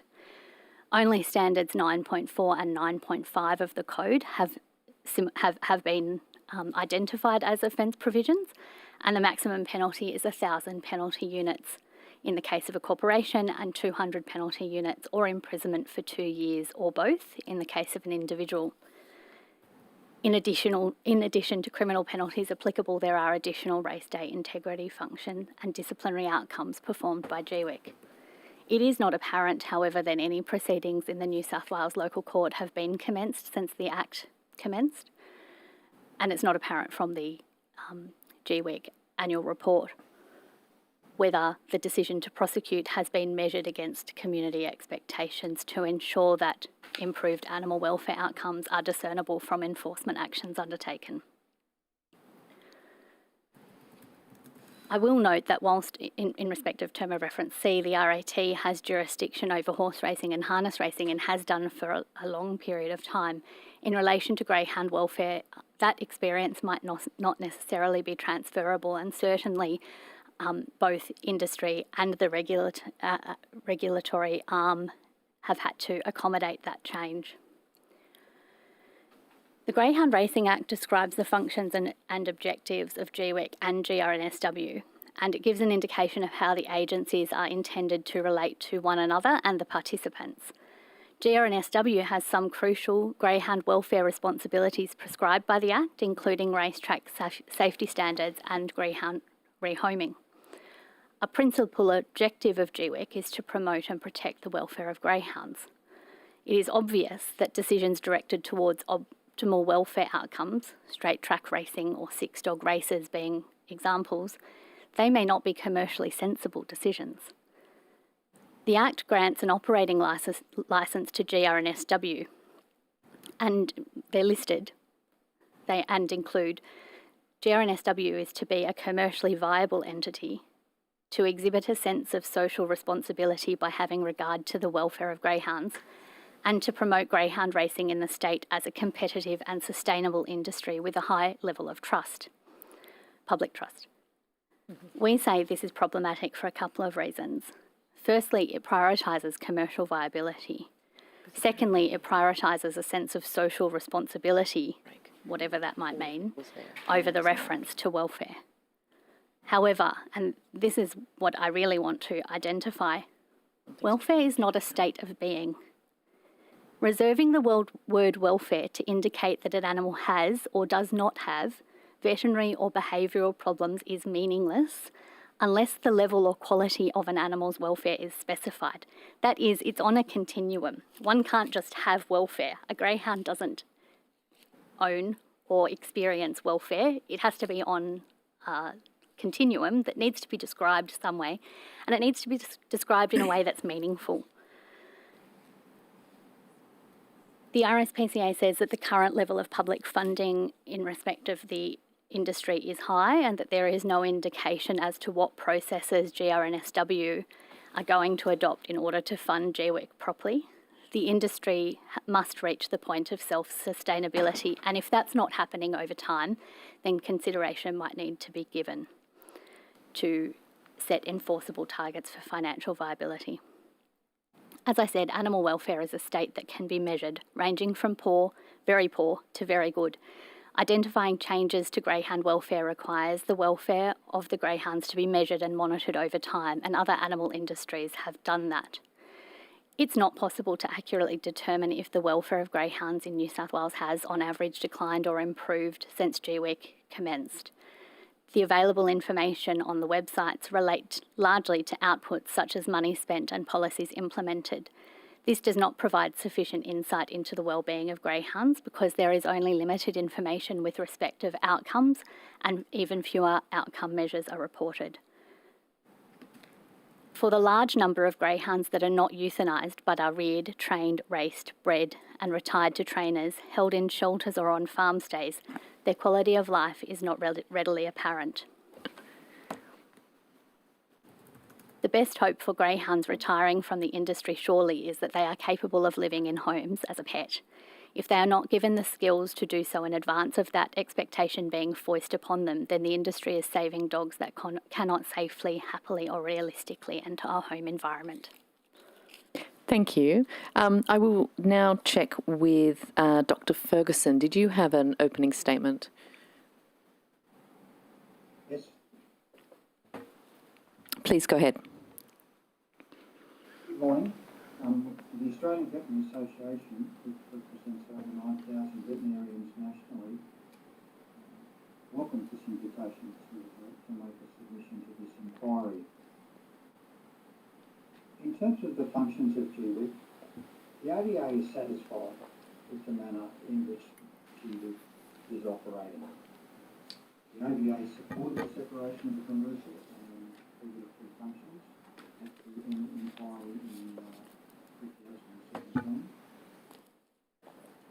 We note that some of the issues raised by owners and trainers at previous hearings, especially related to drug stops, such as cobalt and training and the subsequent penalties applied, are mirrored in other states. Every other state jurisdiction's gone through the same issues. Excuse me, Mr. Ferguson. Excuse me, Mr. Ferguson, can you move your microphone closer to you or move you closer to your microphone? It's just every now and then you're a little bit too faint. Yeah. Thank you. I'm sorry, I'll speak. Okay. So to repeat then, I'm saying that the AVA is satisfied with GBOTA's functions and we supported the separation. We note that the issues that a lot of owners and trainers have raised at this inquiry related to drugs, animal products and subsequent penalties applied are mirrored in other states. Everyone else has gone through the same issue. I don't think it'll help. I think he's just not very... We realise that GBOTA as a police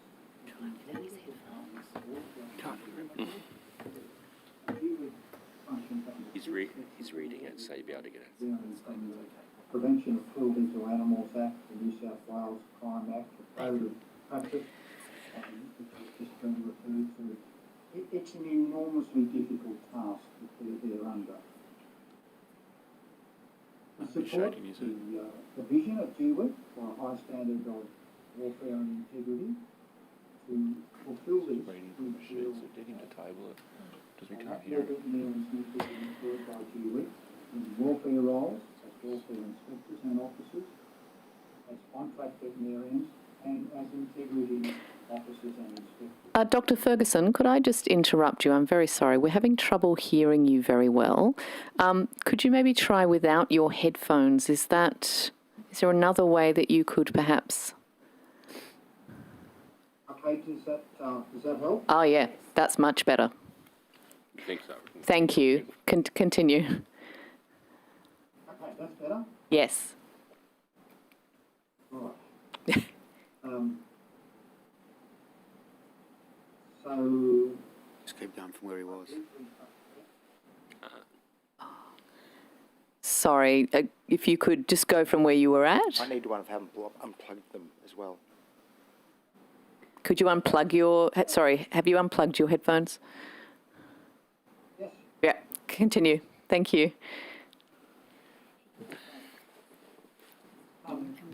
We support the for a high standard of welfare and integrity, and we note that to fulfil this, we need increased veterinary staff as welfare officers, as on-track veterinarians, and as integrity officers. We note from the GBOTA report that only about 50% of kennels are being inspected by welfare and integrity officers in any 1 year. And this is not satisfying. But we realise that this is a problem, and we also realise that it's a geographic problem, that Mr. Clark is such a huge state with respect of the Wagering grafting for the South Coast is an enormous task for largely based in practice. The other states have a much smaller geographical area to the operations from. We wish to point out that at a university level there is no training in greyhound medicine and surgery, and that with the generation of older veterinarians starting to retire, training for younger veterinarians coming to the industry. The ABA strongly advocates with greater funding provided postgraduate training in greyhound medicine and surgery for the GBOTA vet, Translation New South Wales vet, and for the general veterinary practice. Dr. Ferguson, I apologise for interrupting you once again. We still can't hear you very well. If I could ask you to perhaps send in your opening statement so that we can include it that way, that might be very helpful. In the meantime, I'm going to ask the Secretariat to give you a call and see if we can arrange a better way to be able to hear you. Okay. Sorry about that. We will. I don't know what's going on, but we'll try and fix it. In the meantime, Help if I speak much louder? it does, and when you're facing towards the camera, that does help as well. Okay. Okay. Well, Let's go on with it that way. Yeah, let's try that and see how that goes. We'll start with questioning, and if we do have more problems hearing you, then we will try and arrange another way of getting you And he's going to speaking. email his opening statement. And you will email your opening statement through the Secretariat as well. That would be very helpful. Excellent. I'm going to start with Ms. Hughes. Thanks very much, Ms. Boyd. Can I thank you both for your submissions and for your time today.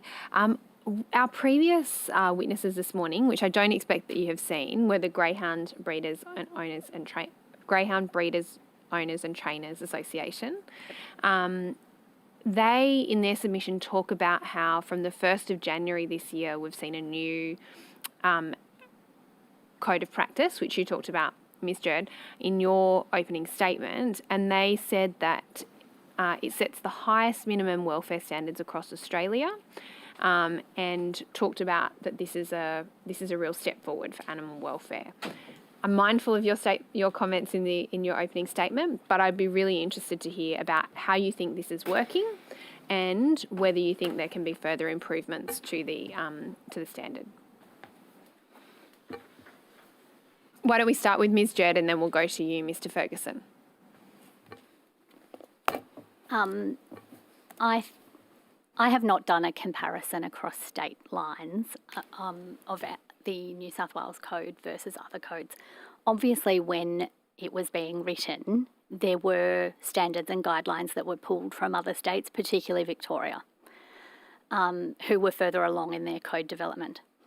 And there was attention paid to the fact that there are other applicable animal welfare codes in New South Wales, for example, the breeding code that applied to greyhounds, being that they're dogs and often bred. So there were a lot of things that impacted upon the development of the code.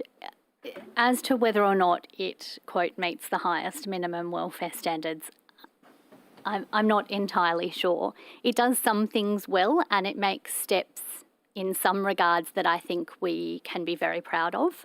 The exercise, socialisation and enrichment provisions within the code are quite robust, I think, although I have to admit being somewhat disappointed reading the transcript of participants giving evidence before this committee where those very standards are called the Give Your Dog a Toy standards. That's not the point of them, and they obviously need to do more so that more greyhounds are pet ready when they leave the industry. And so the code, the provisions are there, how they get incorporated by participants and adopted really probably remains to be seen. I will say, I've given you one positive example, I'll give you one negative example. The space requirements for kennels, to my mind, go nowhere near far enough for dogs that can spend 23 and a half hours a day in a kennel. If they're not being trained or trialled that day, then a lactating female, for example, who is not allowed to be raced or trialled can spend 23 hours a day just with her pups, only able to leave the whelping box and get back into the whelping box. To my mind, the kennel sizes are inadequate. Mr. Ferguson, did you want to respond to that? Code of practice was developed in association with the code of practice that came out of Victoria. I was involved by the ABA in the development of that code of practice. It's very expensive. I find that the main issue with the code of practice is having people to go around and enforce it. The kennel spacing, the breeding pictures can happen. The size of the racing dog kennels is set that if you put greyhounds in large runs, then such active devils, they can overtrain themselves. So it's important that they are in the smaller runs. But the provision of the code of practice says that they must be exercised at least 5 times a day. So they're in and out time a day by the train. There's a lot of positivity behind anyway. Chair, do you mind if I? Sorry, just checking, finished your answer? Yes. Mr. Fang, did you have a question? Is that okay? Go ahead. Thank you. Ms. Judd, I just wanted to take you back to your opening statement. I think it was 1 or 2 paragraphs before the end, you talked about the financial sustainability. If you could just reread the paragraph again, would you mind? Is that possible? I had to chop a lot out of it because I was conscious I was already well over time. I think you referred to Greyhound Racing, Greyhound Racing New South Wales funding GWIC.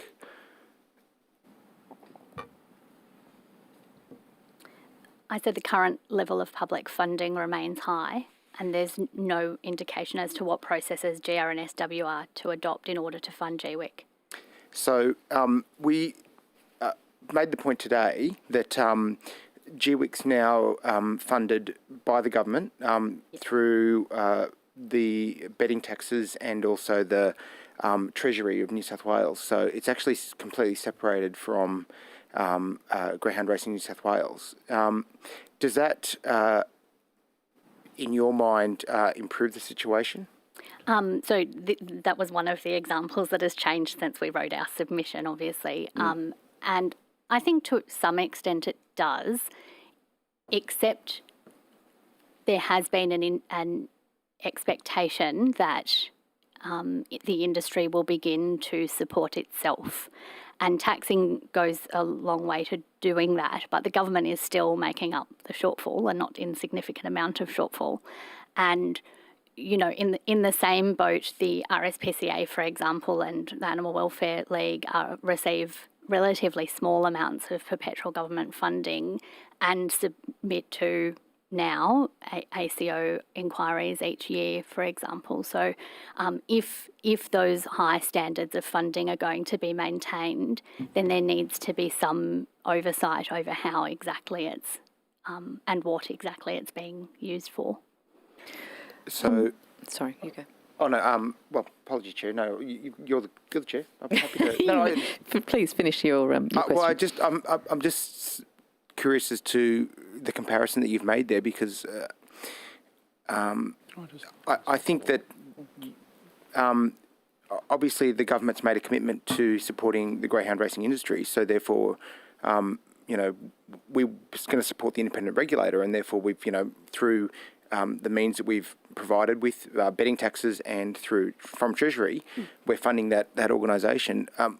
Why why is a comparison between the funding that they receive versus the funding that, say, your organisation receives, why is that of concern to you at the... The quantum is not of any concern to me. The fact of the oversight is. I just say that... And you don't believe that there is enough oversight of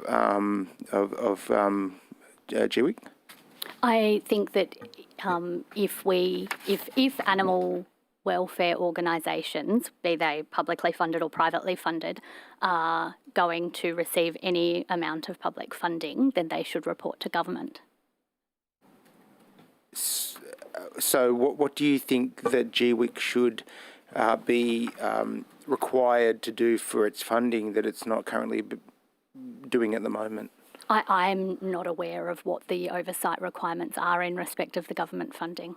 But that's my point, is that you're critical of it, but you're not sure of what. I'm just curious. I'm trying to establish what it is that you think needs to occur here, because that's happened. The government's actually funded it. Yes.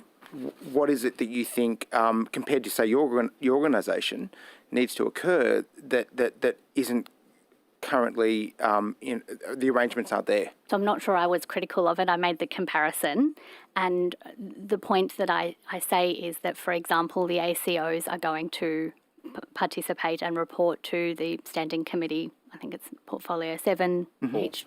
Four. Oh, I appreciate that, Mr. Beach. Portfolio committee number 4, and there are standing terms of reference that are going to be answered, and public inquiries will be, public submissions will be accepted. I say that's a robust amount of oversight. But GWIC also has this, like, it's got this committee looking at it. It's a select committee on, into GWIC itself. So is that not a reasonable?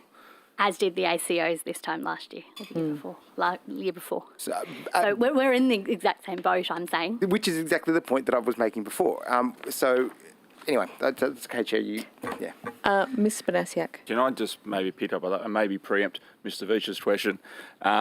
Given that the ACOs are, appearing before an inquiry, would you support GWIC appearing before an annual inquiry? Not necessarily PC4, but perhaps a committee that deals with a lot of these oversight bodies. Yes. Yes. Could I just ask you, question to you, Ms. Stewart.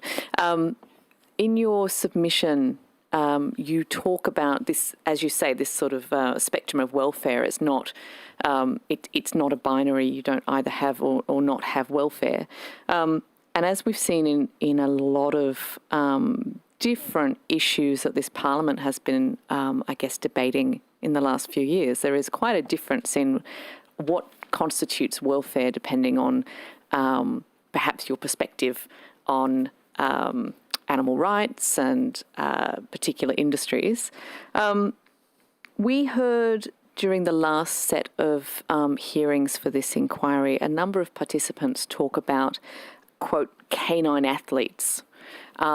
And we were told that greyhounds aren't dogs, they're canine athletes and need to be treated as such. And this was very much in the context of comments around, dogs being given toys and dogs being given water and dogs being given whatever.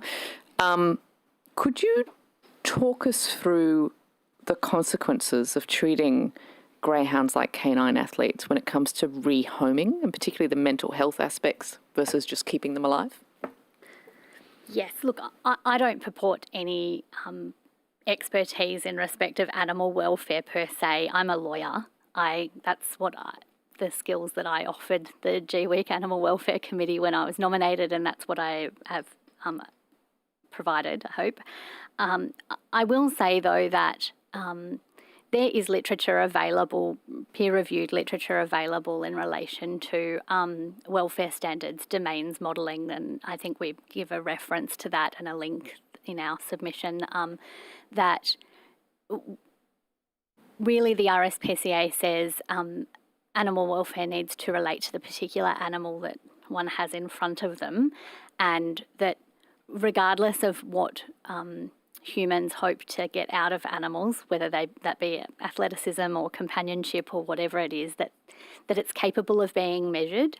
And if the greyhound industry wants to keep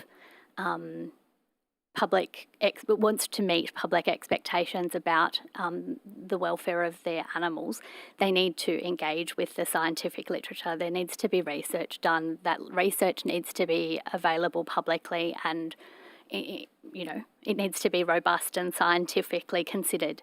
So to the extent that people hope to get things out of their animals, I just don't proffer any particular expertise about that, but I will say that there are standards that can be measured against, and that ought to be applied to greyhounds as well as any other animal that humans engage with.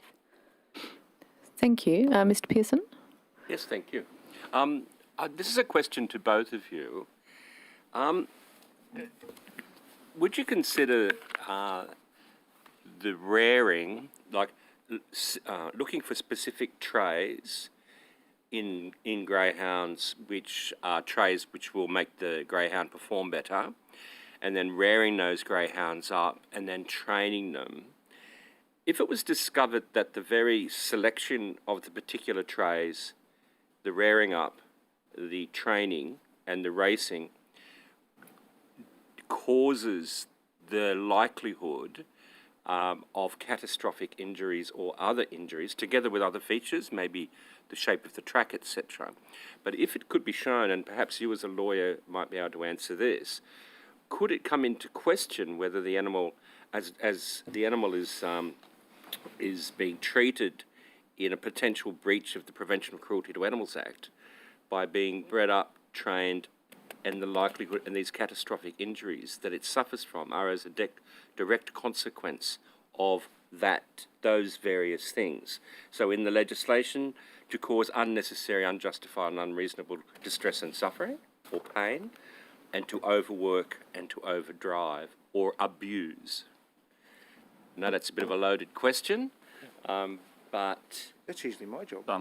but in reflection of POCTA, I seek your legal advice. Charge him. Commission does. Committee does. I think I'm not convinced that rearing practices, breeding practices, selecting towards greyhounds that may or may not ultimately do well in racing could constitute in and of itself an offence contrary to the Prevention of Cruelty to Animals Act, as I understand it. But I do pick up what you're saying in that, are we selecting out of the industry animals that are completely unsuitable to becoming pets at the end of the day? And if that's 4 or 5 years down the track, is that something that people are willing to front as an okay outcome of the industry? That's not really for me to say, but so whilst I don't accept the premise of your question, I take the point of its conclusion that it may be that you are selecting out of a cohort that won't ultimately, or will find it very difficult to transition to pet status. I don't know if Dr. Ferguson, he might have a view about the rearing. I certainly do. There's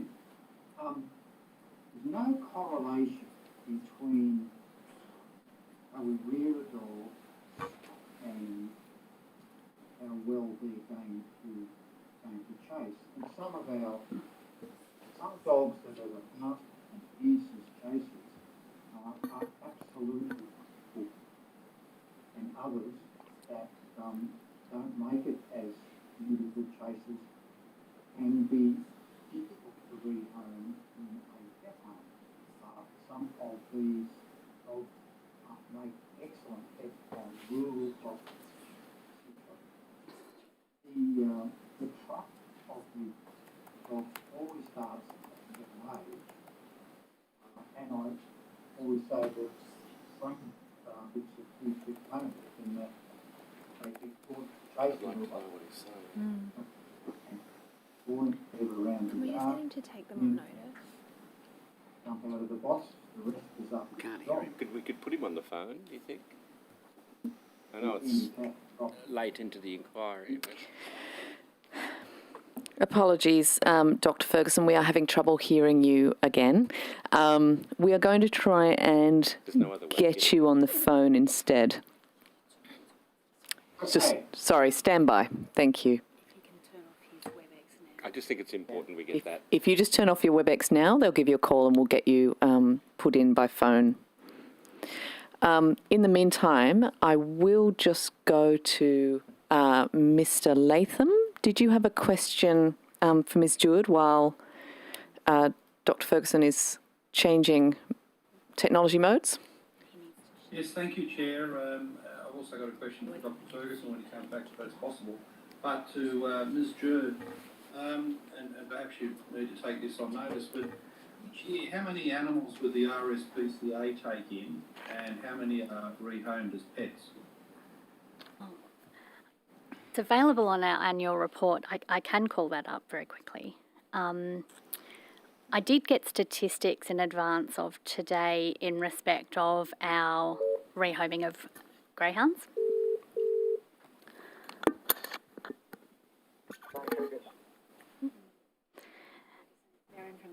And that is over... Now on the teleconference, we're going to try that again. Right. Over financial year 21, the RSPCA rehomed...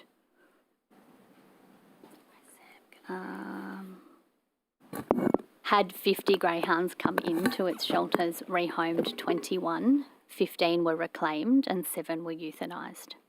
6 were transferred to rescue and 1 passed away upon entry to the RSPCA. Right, and what about all animals? And I'll take that on notice because I can pull that out of the annual report very quickly and send it to the Secretariat. Thank you. We have Dr. Ferguson. Sorry, Mr. Latham. Sorry, Mr. Latham. Just we have Dr. Ferguson now by phone link.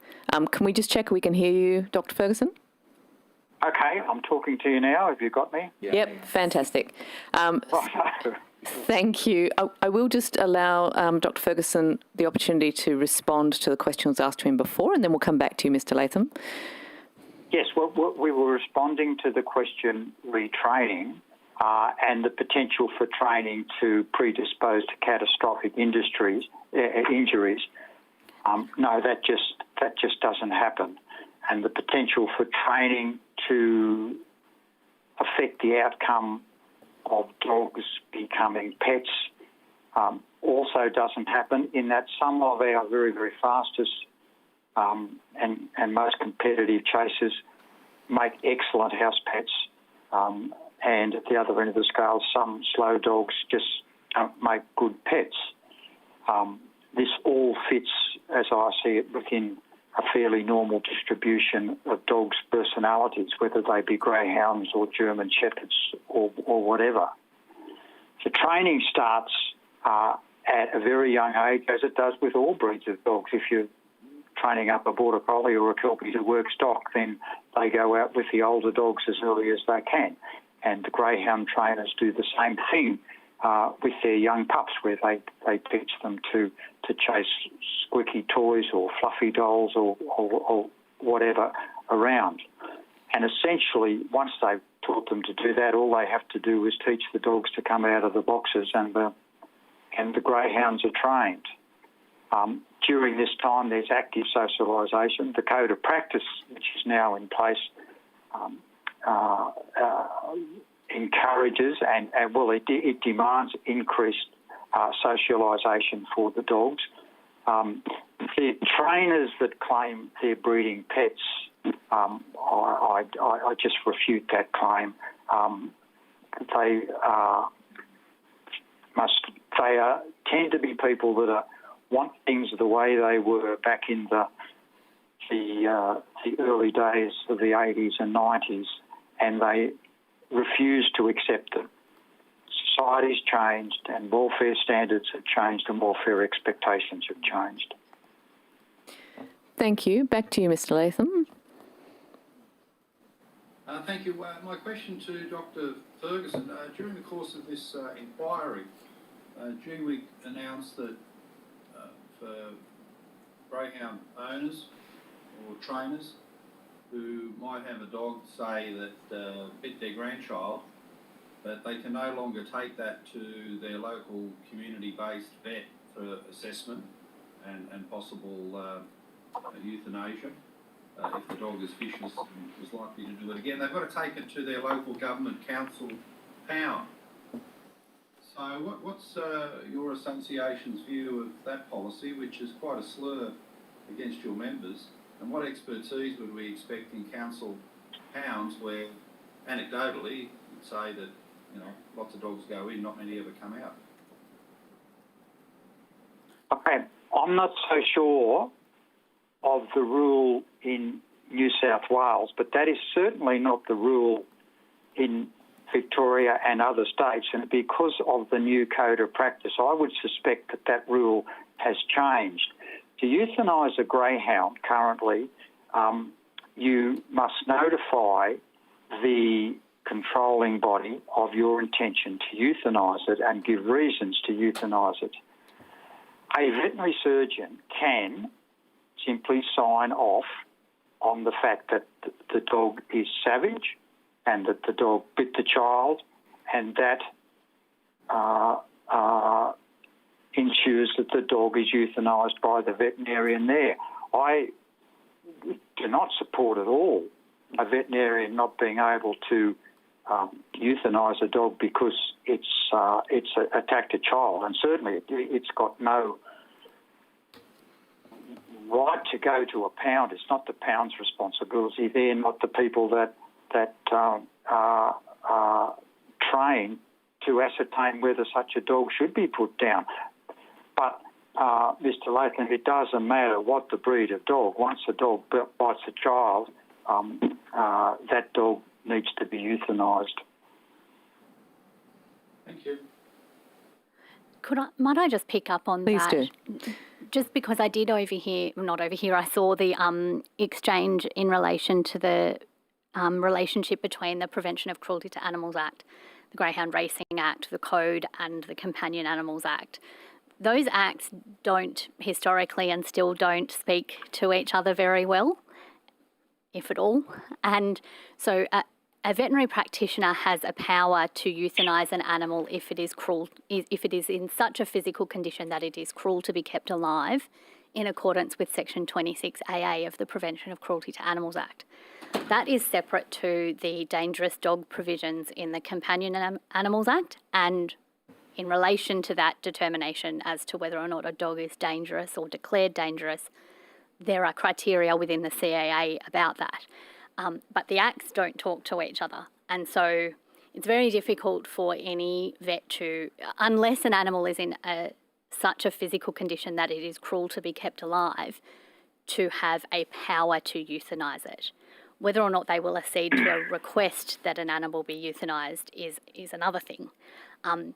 I would just refer members, though, to the footnote 29 of the RSPCA submission about seriously injured greyhounds having behavioural problems such as anxiety or predatory aggression and being at a greater risk of suffering a poor quality of life long term or not being able to be safely rehomed. So perhaps that peer-reviewed study is found at footnote 29 of our submission. Thank you. I think we've got time for one last question. I'll go to Mr. Veitch. Thanks, Chair. Very quickly to Dr. Ferguson.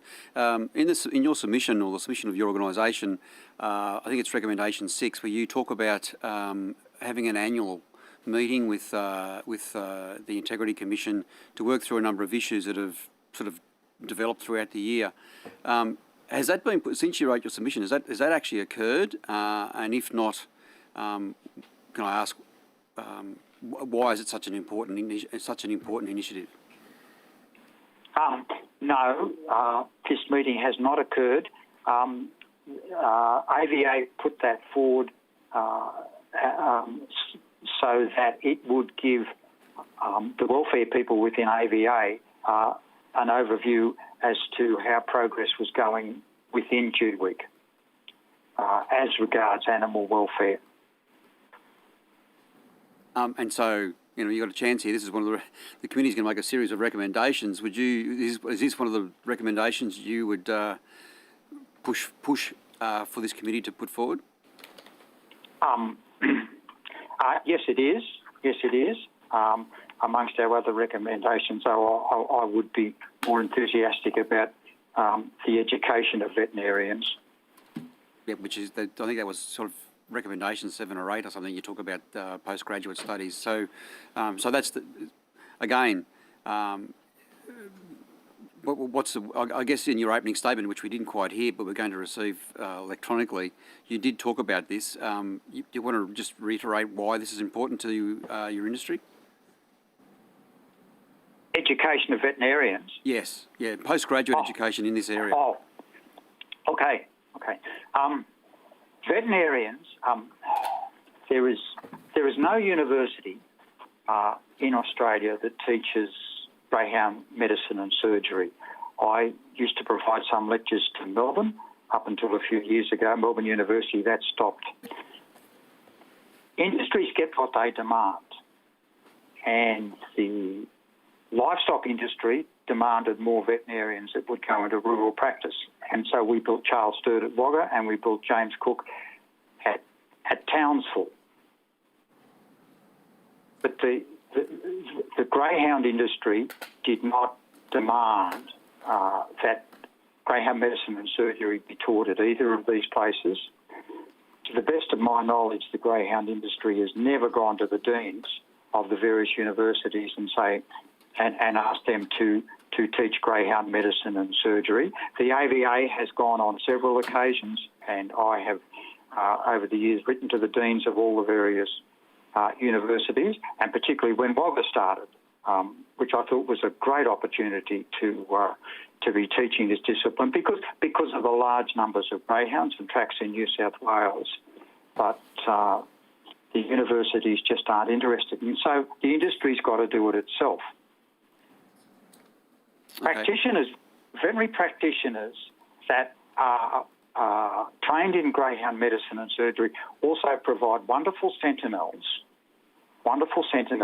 for welfare and integrity issues. So that a dog coming in, a greyhound coming in with some massive fight wounds or something similar like that, can alert that veterinarian to the fact that there may be welfare concerns on this trainer rearer's properties.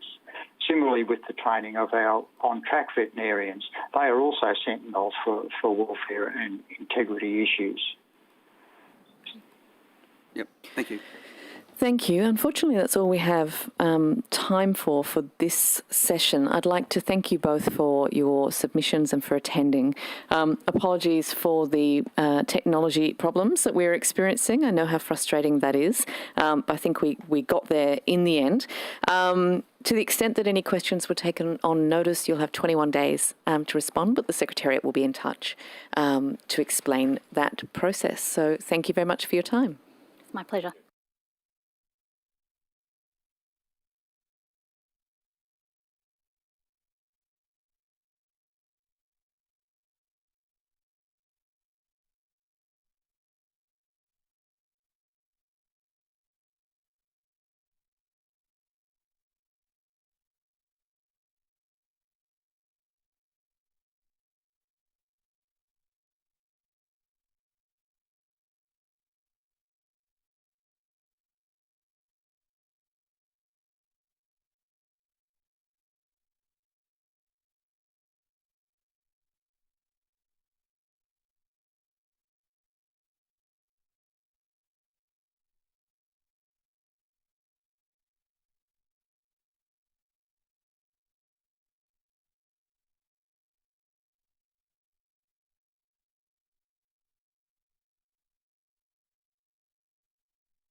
Before I do, I would like to express my deepest sympathies to the Coalition for Protection of Greyhounds in relation to the recent passing of Dennis Anderson, and to express my sorrow and my deepest sympathies.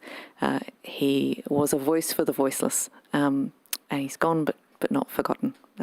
Thank you. So if we could now get each witness, starting from my left, to please state your name and position title, and then to take either the oath or the affirmation. Hello, my name is Dr. Caroline Hertzer. Oh, sorry. That's Can all right. you hear me now? Yeah. My name is Dr. Caroline Hertzer, and I'm a committee member for Sentient. I'll take the affirmation. I solemnly, sincerely and truly declare and affirm that the evidence now about to be given by me shall be the truth, the whole truth, and nothing but the truth. Thank you, and feel free to just move the microphone towards you. It's fine. Thank you. Wherever it's most comfortable for you. Dr. Elliott. Hello, thank you. My name's Dr. Rosemary Elliott, and I'm the President of Sentient.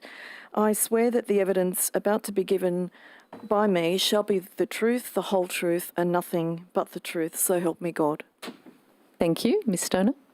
Hi, my name's Linda Stoner. I'm the CEO of Animal Liberation, and I would like to make an affirmation. I solemnly, sincerely and truly declare and affirm that the evidence now about to be given by me shall be the truth, the whole truth, and nothing but the truth.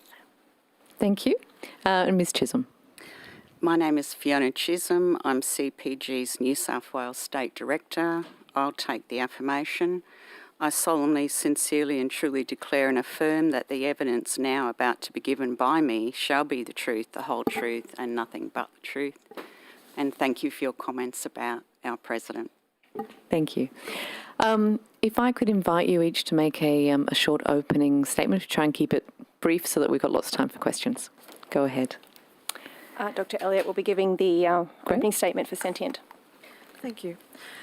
So I'm Dr. Rosemary Elliott, and along with my colleague Dr. Caroline Hertzer, I represent Sentient, an independent veterinary association dedicated to animal advocacy.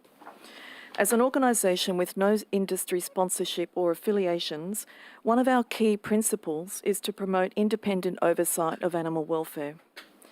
This is essential to protect the interests of animals from being sacrificed to those of individuals and corporations who benefit from their use.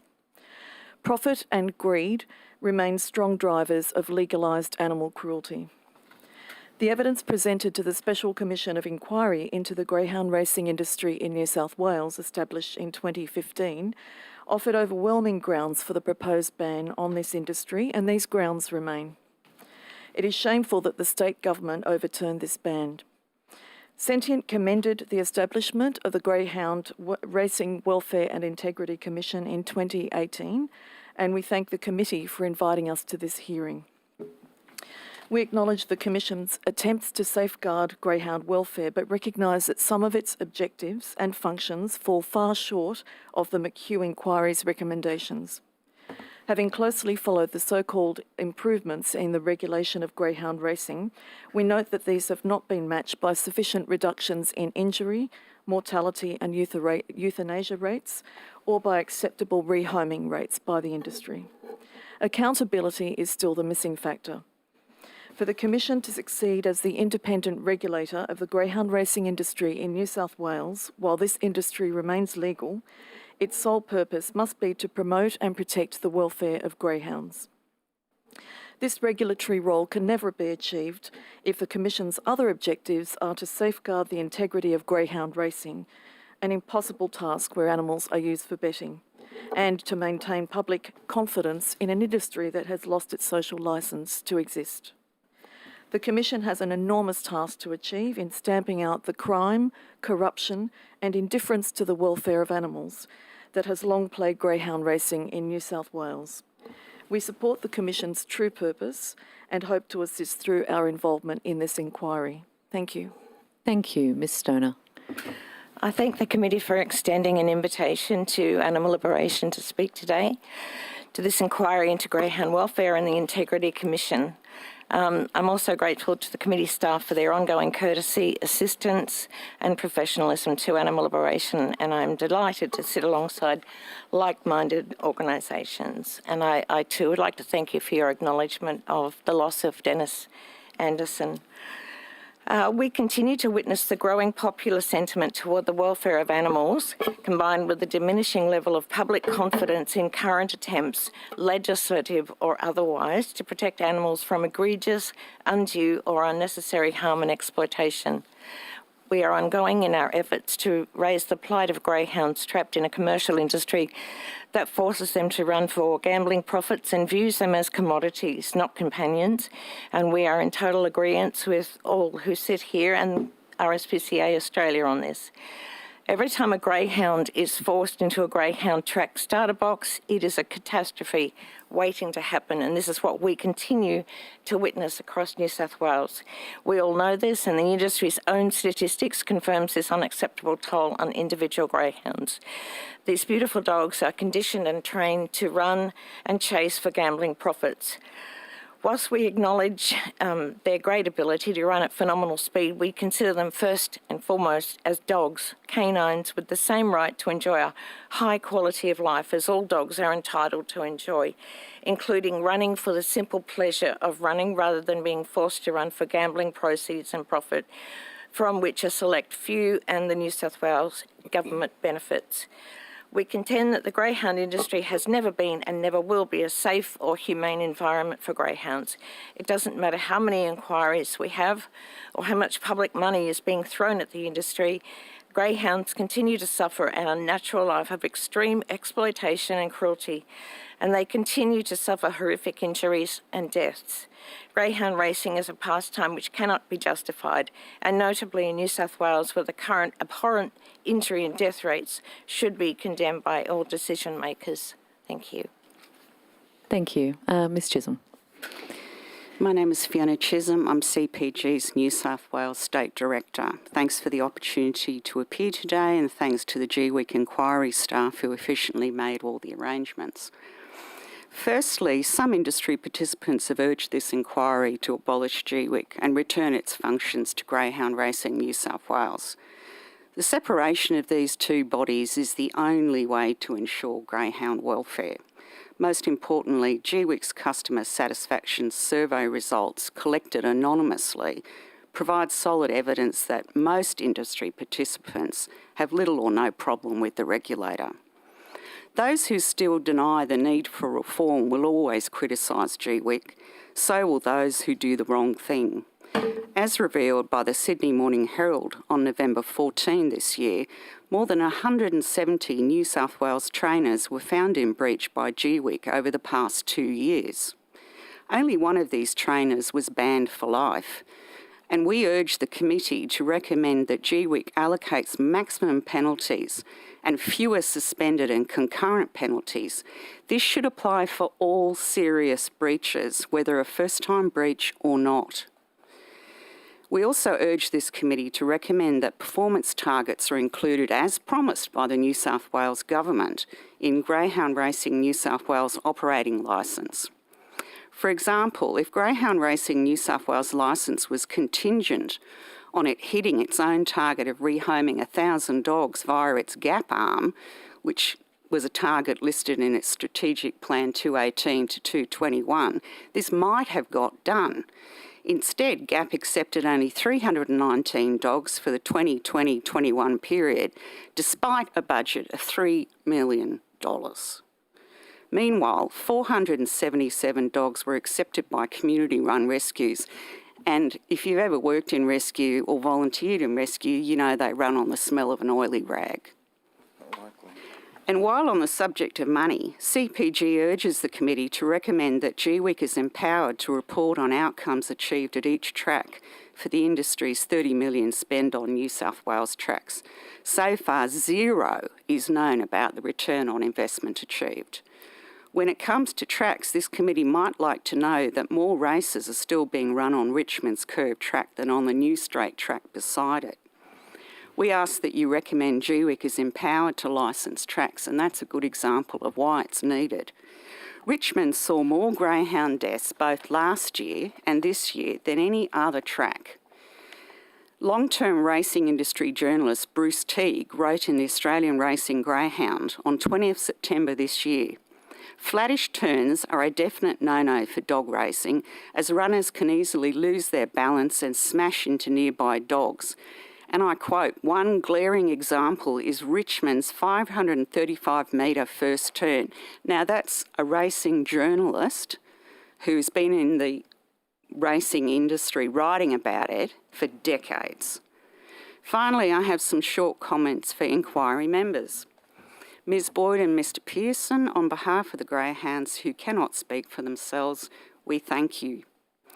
Mr Latham, our President, who recently died and to whom this address is dedicated, noticed that you struggled with the concept of social licence in a past hearing.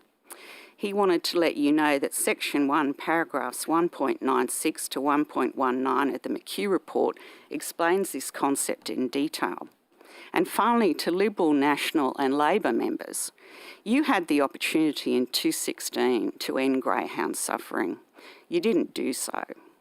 This inquiry gives you the opportunity to reduce greyhound suffering by supporting what we've outlined today and in our submission. Thank you. Just do what you say. Thank you very much. I'll just start with one question and then I'll hand over to the opposition. I just wanted to ask Sentient, one of the recommendations or one of the comments you made... This meeting number is not valid, or the meeting has not yet started. Right, we're having some technical issues, just for a change. We are getting back the WebEx link shortly, but I will push on. Sorry, one of the things that you mentioned in your submission, which hasn't been mentioned by others, and I found really interesting, was whether or not you can have welfare and integrity within the same body, or having that as an objective for the same body. Could you perhaps talk a little bit about that idea of welfare being set apart from integrity? That was our first point. Yeah, the Commission's legislative objectives and functions, that section on page 1, yeah. What we meant by that, because if you have a look at what the GWIC... Could you just move the microphone slightly down towards your mouth? Lovely. Is that better? That's much better, thank you. Okay, thank you. If you look at the objectives outlined by GWIC, there are 3 of them. What we have said is only the first one should be valid. The first one, the sole purpose of GWIC, we would argue, must be to promote and protect the welfare of greyhounds. So this regulatory role can't be achieved if the Commission's other objectives are, firstly, to safeguard the integrity of greyhound racing. So safeguard, that sounds like protect. That should be, I guess... I'll go on and I'll go back to it. And the second one was to maintain public confidence in the industry. So this, to us, is a conflict of interest. This is the very conflict of interest that was identified by the Special Commission of Inquiry and by the Greyhound Industry Reform Panel, which prompted the establishment of GWIC. So without having the sole aim of overseeing compliance by Greyhound Racing New South Wales with regulations to protect greyhound racing, the Commission then becomes sort of another form of industry self-regulation under the guise of an independent auditor. So McHugh, in his report, used the word control regulation rather than safeguard. And I guess as we read through many of the things on the website and reports, etc., by GWIC, the language appears to reflect this sort of constant conflict of interest in its operations. The purpose should not be to, and what we've put in our submission here, is the integrity of the racing industry should be enforced and ensured in an authoritative manner rather than via a protective role. So I guess what we're really saying here is to be truly independent as an auditor of welfare, because welfare is what we're here for. It's the welfare of greyhounds that should be of concern to the Commission, not actually the reputation or even the existence of the greyhound racing industry.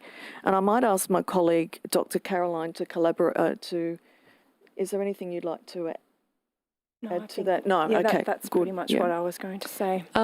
Could I just sort of drill down into that a little bit, and then I'll hand over? I just, I guess, let's say that I'm aligned personally with the views here, but I know it's shocking. But tell me, Mark's with you. Is it possible, do you think, to have welfare, as you would understand the term, protected in the context of an industry that is racing dogs as commodities? Is that is it actually possible? I don't think it's possible. I think, though, that while the industry exists, we need an independent regulator, and that needs to be a truly independent regulator. And when I've been through some of the reports on mortality and so on, I see things like recategorising the status of an injury from, serious, what is it? The major 2 to major 2 to major 1, and different ways of, I don't feel the reporting is transparent. And I've found instances where things are recategorised so it looks like there are fewer serious injuries. I mean, if a dog, a major 2 injury is where a dog is off the track for 42 days or more. Now, some of those were recategorised as major 1, so that makes those really serious injuries look like there are fewer of them. Why would you do that? Could I ask her? Unless you're making things look better for the industry. So this is what I mean by, I think it's I don't think it's possible, no, but I do think that the best way of making incremental improvements to protect more greyhounds from injury and death, and I will say that 48%, according to the GWIC stats, only 48% of greyhounds die of either natural causes, old age, or sort of diseases. So you're saying, if someone said to me, I've got a greyhound, I'm thinking of getting it raced, I would say, well, you've got an over 50% chance that dog will not live out its natural life. So the odds are against what we would like to see achieved, but I think to achieve it, there really needs to be a priority of look, if the welfare of the greyhounds are protected, then you've got public confidence, and then the industry would have integrity. You don't need to add those two. I think the way they were phrased and then the discrepancies I see throughout the reports suggest to me that GWIC, despite being an independent regulator, is leaning into industry quite a lot. And I can give many more examples of that later. Thank you. Mr. Pearson's itching to get in Just very a quick quickly. question. The body that recategorises an injury, what is that body? Is it independent of the Commission? Is it an appointed body by the Commission? You take it on notice if you like. It's the Commission. So the Commission has established An animal welfare. there's an animal welfare committee, but there's also a race injury review panel. And do you know if there's a veterinarian or 2 or more on that? There are veterinarians on the Animal Welfare Committee. I actually don't know who's on the Race Injury Review Panel.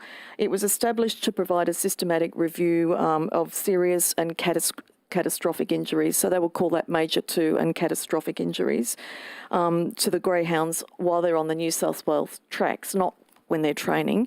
And then the point of that, it's like when there's a human death, there's a root cause analysis, and then you make recommendations. So they're supposed to come up with recommendations.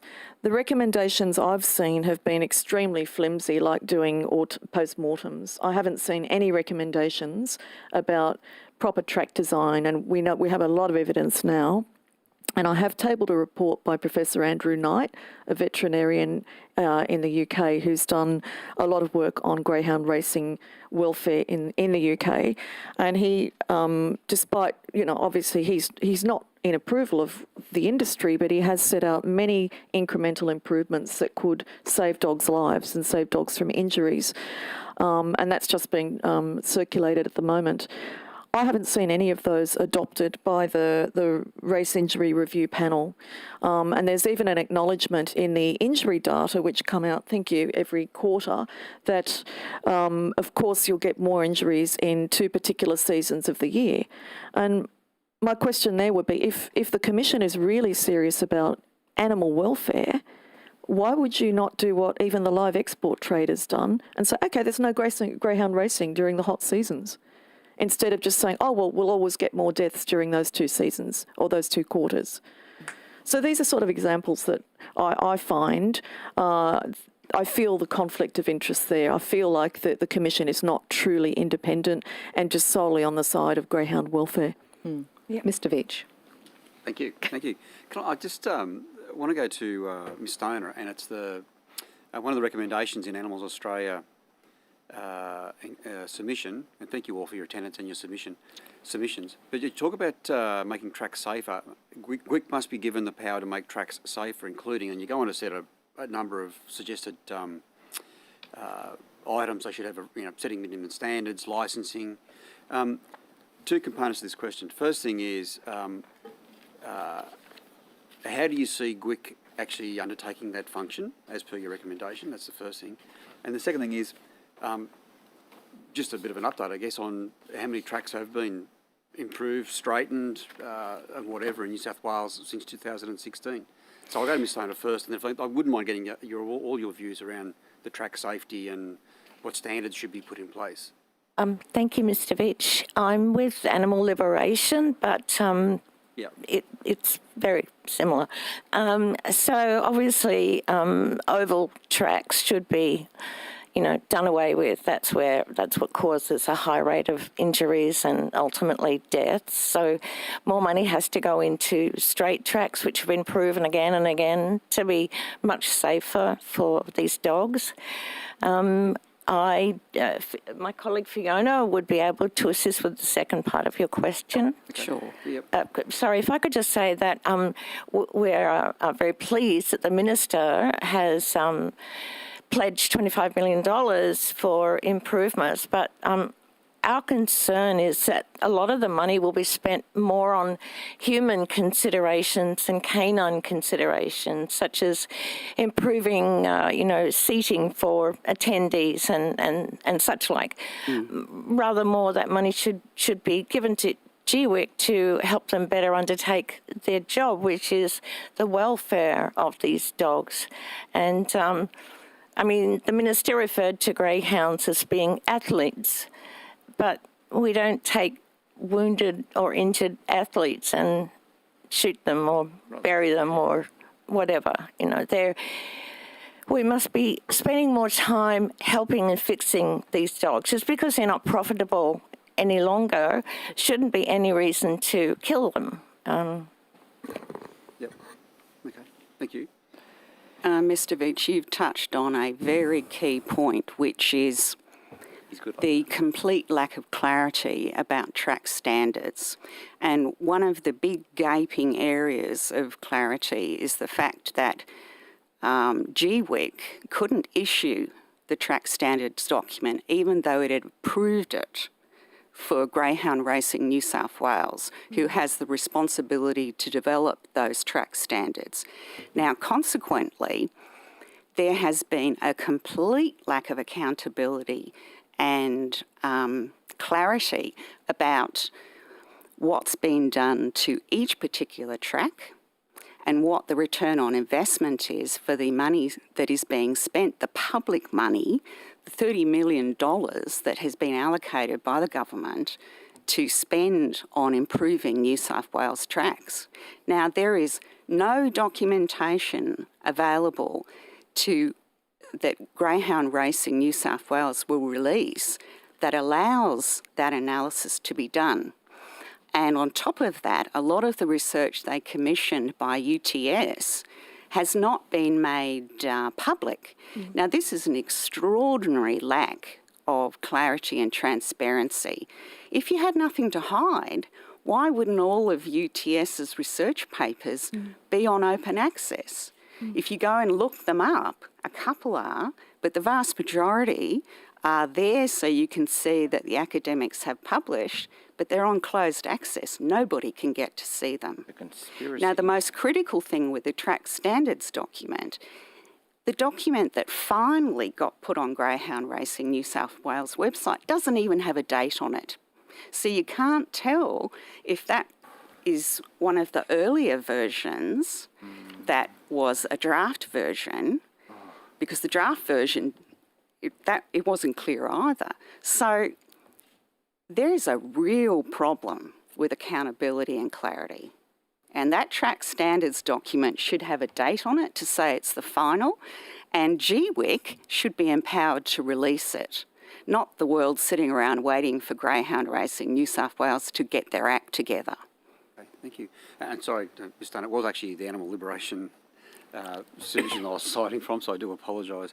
It talks about licensing. There's a discussion, I think in the opening statements there was a discussion around licensing of tracks as well. How would you see the licensing regime being created and then implemented, monitored? Oh, look, it could readily be done under the Greyhound Racing Act and under the regs. And the obvious body to be able to licence those tracks is GWIC. At the moment, Greyhound Racing New South Wales has control over all those tracks. GWIC can't impose any performance standards on that. So this $30 million of public money 25. is being handed over without any independent oversight to assess whether the money that's been spent on those tracks is getting any ROI for the taxpayer. It's just not right. I don't imagine that the New South Wales Auditor General would think that, and I've looked at their standards for public transparency and accountability, I don't think they would think that the way the $30 million is being handled would meet those standards. Yeah. And finally, you lodged your submissions quite some time ago. This committee's been going for a while. Is there anything that is there sort of an opportunity here for you now to lodge an addenda or a supplementary submission, I guess, but is there anything you'd like to add to your submissions since you lodged them? So Animal Liberation lodged theirs on the 4th of December last year. We've gone 12 months. Is there anything that's happened that you want to talk about that's not in your submission? Yep. Thank you, Mr. Beach. I would like to share a quote from the Guardian newspaper. This is from a woman whose father was a greyhound racer. And she says, the problem for the industry is the fact that such practices, live baiting, blooding, are not optional extras. They are an integral part of the business, part of the secret culture that will not be stopped while ever money is involved. The wastage is inevitable given how many dogs must be bred in order to produce a winner. This is why the industry is beyond reform and must be shut down. For within the happy, social, we love our dogs industry is a rotten core based on cruelty, neglect and premature death. What kind of love is it that allows an owner to kill a healthy dog because it is no longer profitable? No love I am familiar with. And Animal Liberation would like to echo those sentiments. Thank you. Sorry, did you... Sorry, okay. I'll just make one further comment since our submission, because our submission was made in December last year. I've not seen any improvements. I mean, I had a look at the April to June GWIC 2021 injury report. Total injuries are increasing. 8% are still major 2 and catastrophic. But to follow up on what Fiona was saying, they acknowledge that race and track factors account for most of these, the major injuries, and the majority of them have occurred on turns.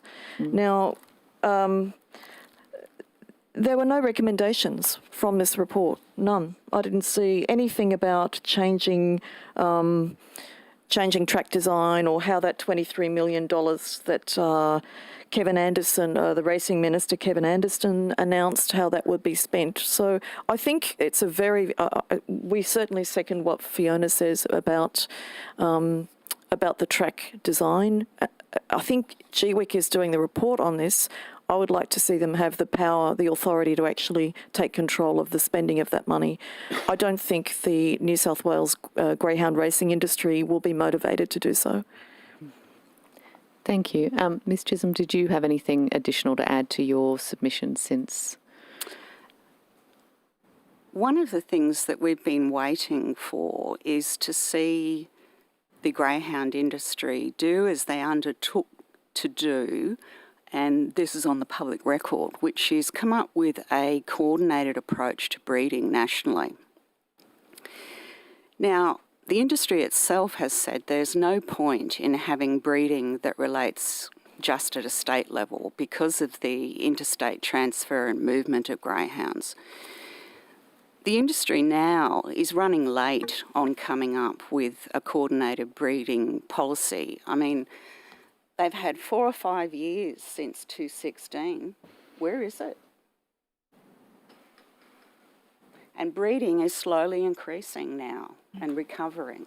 So there is a real issue. The longer it's left, quite frankly, not only is it a concern to organisations such as ourselves, but it will become more and more of an issue for the industry itself if it doesn't get this under control. It's going to be a major strategic problem for them. Thank you. I'm going to go to Mr. Fang, then Mr. Pearson, then I'm going to check with those online. Oh, okay. Oh, thank you, Chair. Go ahead. I appreciate that. Thank you very much for appearing today. Thank you for coming and making your time available. Ms. Chisholm, just in relation to the track standards, Greyhound Racing New South Wales' website, they're all there. So I know you've been looking at UTS papers and the like, but yeah, it's just all on the website. You can just It's Google. not clear whether it's the final version. Oh, I'm sorry. Well, No, it's not. Oh, We've okay. looked at it closely. Oh, okay. My apologies. Yeah, The key on thing the is website. that those standards should have been made public long ago. That's not the point you made earlier, though, is it not? They should have been made available and released publicly so people knew which was the final document. But they're on the website. It's been unclear. Well, I think it's pretty Is there a question, Mr. Fang? Oh, well, I'm sorry. I'm providing a public service, Chair. But let me get to jump to some questions. But go ahead. Let me jump to some questions, Chair. Making a point of order very shortly, Mr. Fang. Will you? Oh, I'm looking forward to hearing it, Mr. Pearson. Okay, order. Sensitively. Order. And, well, I'm very sensitive. Witnesses. I guess let's get down to brass tacks here. I've heard a lot of the testimony, the submissions. In what circumstances would any of your organisations, whether it be enforcement or track standards or animal welfare issues, support the greyhound racing industry? I'm happy to answer for now, Mr. Fang. Thank you for the question. Obviously, we're fighting for the abolition of greyhound racing, but we're not foolish enough to think that that's going to happen overnight. So until it does happen, as it is happening indeed around the world, including America, who first began greyhound racing. There are very few states that still permit greyhound racing. It really is literally a dying industry. So until it does die here, we welcome anything that makes the lives of these dogs better, safer, and that includes supporting Not Ms. quite Boyd's the question I plans. asked, though. Sorry? It's not quite the question that I asked, though. The question that I asked was, under what circumstances, and this is like a blank piece of paper for you, under what circumstances would you support greyhound racing? So could you, if you could design a set of greyhound racing... Mr. Fang, point of order. I will take order. I will hear the point of order. I think the question has been very clearly answered by the witness. You just clarified the question, and the witness has actually answered that question. Right. Thank you. Mr. Fang, if you could allow the witnesses to respond to the question. I don't mind if you want to waste your time asking the question again, but if you could let them finish their answers, that would be very much appreciated. Thank you for your guidance. I appreciate it. Do the other witnesses perhaps want to provide a response? Yeah, I'll speak for Sentient. Under no circumstances would we support the greyhound racing industry. Under none. And I would say the same for the live export industry. There are a lot of correlation. There are a lot of similarities between these industries, but you've got the gold standard and you've got incremental improvements. And while 4,000, how many dogs are currently registered? 23,000 are currently registered and racing, or many of them are racing or will race. I feel if we've got the knowledge about injuries and assessments of welfare and all of these issues, then we really have an obligation to use that to advocate for incremental improvements while it exists and for independent oversight. I don't think that GWIC can do the job, though. This is an industry that is haunted by mass graves of dogs. It's what you catch through your 8 inspectors for the whole state will be the tip of the iceberg. A lot of these dogs are kept in remote locations, and the behaviour of the dog and where people are, and the whole issue about rehoming. I mean, this is not even an industry that's taking responsibility for lifelong care of its animals. It's rehoming 24% of them directly through GAP, despite all of this government funding. So, as much as I understand that, I guess it's coming to the very point that I'm trying. It's inherently cruel. If you had a dog, I've only got limited time, well, so I want to answer the question. If you've got a small dog or a large dog, whatever, you send them to daycare and they come back with even a minor injury, you care about your dog, you're not going to send it back there. You're going to get veterinary treatment and make a report. So we are sending these dogs back. Look, I appreciate that. I appreciate the answer. Order. You need to allow the witness to answer the question. But she has answered the question. She was in the middle of her sentence. The injury rate is unacceptably high. It is not changing, and it is an inherent risk to the dogs because of a lot of factors. One of it is the design of the tracks, which, to my knowledge, are mostly still circular. It's the fact that the forces, there are physical issues here about the forces when they're turning on the front rear leg and the back hind leg, which is the propulsion leg. It's also the fact that there's dehydration, there's a risk of collision, and in fact most fractures are due to stress fractures. So what is written off as only minor injuries, if a dog has enough minor injuries, they will have a major injury, and there is no screening for them before they run, as they're now bringing into some of the bigger horse racing events like the Melbourne Cup. So it's inherently dangerous, and we're sending them down the tracks knowing that. How could any animal welfare organisation support such an industry? So the criticism that you've made of GWIC is that they're not doing enough. I'll ask you to allow me to finish the question before you interrupt.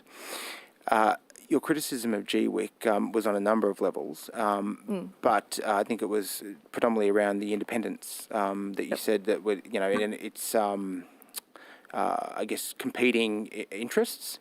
You would be aware now, however, that that GWIC is funded solely by the government now through betting taxes and through Treasury directly, which is now made it independent of Greyhound Racing New South Wales. Why do you feel now that it's still got a conflict, given that it's it effectively works independently of the Greyhound industry? From the wording used on the website, from the reluctance to offer recommendations, serious recommendations for change, the lack of transparency. The principal objective of the Commission under Section 11 of the Act says to promote and protect the welfare of greyhounds. And then the second objective is to safeguard the integrity of greyhound racing and betting. So within the structure of the Commission, they have two objectives that we would say conflict.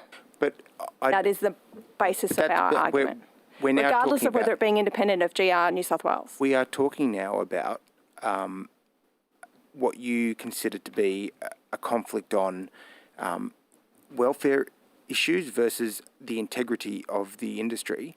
I interpret that as the welfare of the animal is Do we have integral a question, to... Mr. Fang? Thank you, Chair. Okay, order. Yes, thank you, Mr. Pearson. You can be rude somewhere else. I interpret that as the integrity of animal welfare being integral to the integrity of greyhound racing, which would actually support your position. If you take that interpretation, does that not mean that GWIC is actually doing the role that it's purported to do? I don't know if your interpretation is necessarily the interpretation of that section. So you're adding words in that don't exist there. But how? I think with respect, Mr. Fang, your time is up for now. We'll come back to you at the end if there is time. But I do need to go to Mr. Pearson and then check with those online. Mr. Pearson. So just a very quick question, and I think Ms. Chisholm, you'd be probably, since what you said, you'd probably the best to answer this, but others might know. Is it your expectation or your fear that the reason the reports and the studies from the UTS, University of Technology of Sydney, have been sat upon is because the evidence in them may well find that oval tracks could no longer be tolerated? There's a whole range of reasons. The main one is just transparency. Oval tracks... Due to catastrophic injuries. Yeah. Oval tracks are on the public record in any research you look at as being highly problematic. Straight tracks still kill, but not as many. And this is why CPG finds it so appalling that the Richmond track facility is still racing more dogs on the curved track. The real issue about the UTS documents is that we don't know what's in them.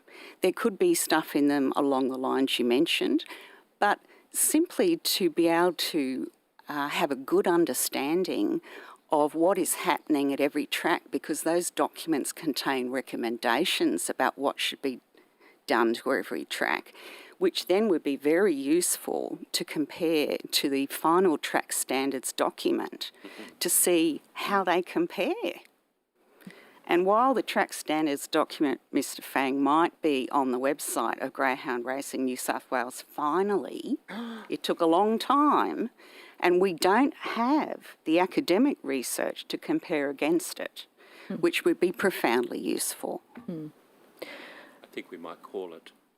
Mr. Latham, did you have a question?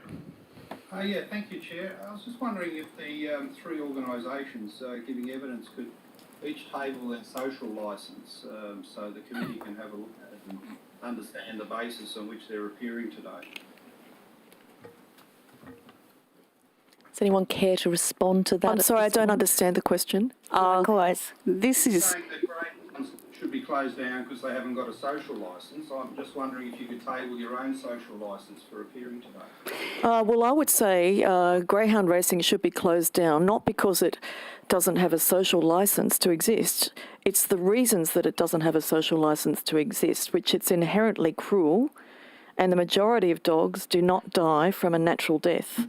And in fact, the lack of transparency that we were talking about 5 years ago with the Royal Commission inquiry into this continues. Now, I was having a conversation with Dr. Hertzer yesterday. We were trying for the life of us to find out what criteria the Greyhound as Pets program uses to assess dogs for rehoming. We can't find it. Nobody knows how these dogs are assessed. You haven't got a social licence yourself.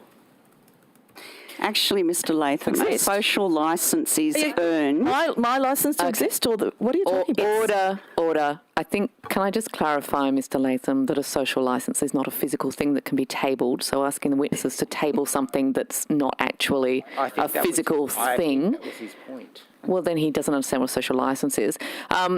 Mr. Latham, did you have an actual question? Has there ever been to a Greyhound race meeting? Yes. Other than in a protest capacity, have they Yes. to actually enjoy the sport? Yes, been there, done that. Not much fun. Nothing to enjoy at a greyhound race. The barbecue's pretty good. No, seen enough. I've seen enough online though. Of ignorance. Anyone who's I don't really think that going to something that you already know is inherently dangerous is going to change your view. You haven't got a social licence. Okay. I don't know what you mean when you say I don't have a social licence. Okay, order. Engaging on This is not a joke. This is a committee. We ask real questions and we get real evidence back. Mr. Banasiak would like to ask a question. If there's time, I'll come back to you, Mr. Latham. Mr. Banasiak. You got left off the list. Shooters weren't mentioned. Oh, no. You weren't even there. I'm slighted. Can I just ask Ms. Chisholm, I think in one of your answers, I think it was to Mr. Fang or might have been to someone else, you mentioned that breeding was actually increasing. Can you just table the source of where you have got that data? Because I'm looking at data from GWIC from last year where they actually show that it's actually halved since 2014/15 and is still going down. Can you just provide a source for your statement? You're saying that it's increasing? Yep. It's halved since the very high levels of the 2015-2016 period. But what I said was it is now slowly increasing in the last couple of years. And if you look at breeding stats that are available from all of the regulators in each state and from the industry itself and from GBOTA, you will see that there is a slight increase in the last 2 or 3 years. Okay, well, it's all on the public record. It can be looked up. The evidence on the public record for GWIC shows that it's actually going down in the last 3 years. So I just wondering. No, it's not correct. Is that the latest? GWIC, August 2020. Oh, I've got it here. August 2020? Yeah. No, it's so not if you correct. if you could provide. Perhaps just take that on notice. Take it on notice. Happy to give you that. We've got it. Could I, would you mind if I just added to that? Breeding is on the increase. In the 2021 financial year, a total of 870 breeding services were conducted, which is a 33% increase on the previous year.